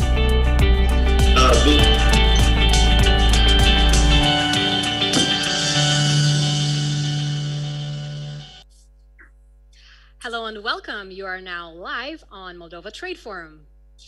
Добрый день, дорогие участники форума. Меня зовут Дмитрий Филенберг. Hello, dear forum participants. My name is Dmitry Filenberg, and I represent Monolith Company. And I'd like to make a small presentation. The group of Monolith companies deals with retail and ungrown sales. We sell drinks, sausages, dairy products, meat and fish products. Now we hold leading positions on the markets of Western Europe, but how did it all start? From our early experience of cooperation, well, our founder is Mr. Waldemar Völker, Arthur Steinhauer, and Peter Schuhl. They were in different areas of Germany. One of them was near Stuttgart, the other one near Hamburg. We managed to build the foundation for the companies that are now part of Monolith Group. Presently, what is this group? Let me first identify the group on the territory of Germany. They are called Monolith Germany. They are responsible for distribution, communication, and representation of all participants of Monolith Group in Germany. Monolith North, Mitte, West, Ost, Süd, as well as Monolith, Monolith Fleisch, dealing with meat and sausages. and Monolith Frost, which is narrowly specialized in production of ice cream and deep frozen products. And we've also got Monolith International, which is specialized in stuff from Eastern Europe and Balkans. Monolith Group also has partners which are located in other countries of Western Europe. You can see the list of these countries at the bottom of the slide. Now, let us look at the figures and facts. I've mentioned that already. On the territory of Germany, we've got 6 logistical warehouses. 13 of them are on the territory of Europe. And all in all, we've got more than 3,000 employees. The turnover of Monolith Germany in 2019 was almost 500 million euro, and in combination of Mixmarkt, which is specialized in Eastern Europe, we had an extra 105 million. And how did we manage to achieve such figures? Well, first of all, we have our own motor truck pool, which is an advantage in terms of logistics. Plus, we have our own manufacturing facilities, which allow us to implement any wish of our final consumers. And now the sound is gone, unfortunately. And many of our partners, as I said, they are located on the territory of Germany and abroad. Now, the rise of wholesale sales in Germany shows the growth of Monolith Group. You can see that our development until 2019 was about 7% on the average. But there was a brisk change between 2019 and 20, which was related to the beginning of the pandemic in the Western European countries. There, the growth that we've registered was about 20 to 22%. On this graph, we have the percentage of turnover of our partners in Europe, and we see that 30% is made by Monolith UK, then Monolith Italy, which is on the second place, and it brought us 26% from the general turnover. And there are 2 logistical centers in Italy, in the north and in the south of the country.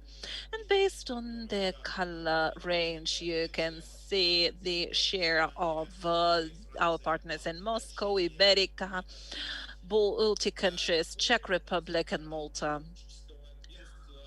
Based on the results of the analytical agency Lebensmittelzeitung, top 30 of retailers in Germany have been identified, and together with Mixmarkt, Monolith Group was on the 26th place, and the turnover was about 600 million euro.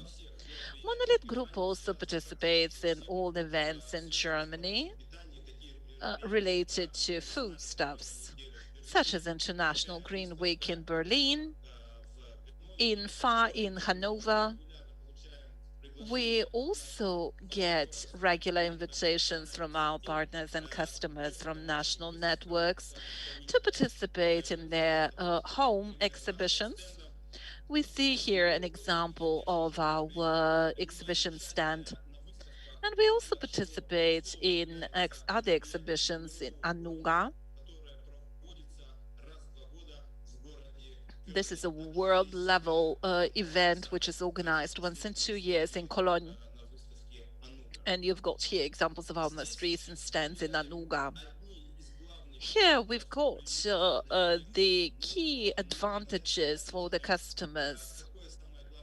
What is the key advantage? A very broad range of our specialties. Plus, we go practically into each group of products, and we dare say that everything comes from the same pair of hands. Another thing is great attention that we pay to the quality of the products. We have an expert chemist that is responsible for quality and communication with the labs, for the quality of products, communication, correctness of labeling of items, and also for compliance with all norms of the EU and Germany in particular. On this slide, we have our top brands, also the brands of our partners, such as Nemirov, Lima, Baltica, beer making company, and Krasny Oktyabr, which is a unique brand. One of the most efficient marketing instruments is commercials on TV, and we broadcast them regularly also on satellite TV. We've also got additional services, individual trade modules that help customers get around our products. National networks such as Reve and Devika use them. And we've got our clients in Europe such as Real, Edeka, Carrefour, Auchan, Mixmarkt, which is specialized in products from Eastern Europe. My presentation is almost over. If anyone wants to get more detailed information, you can consult our webpage. And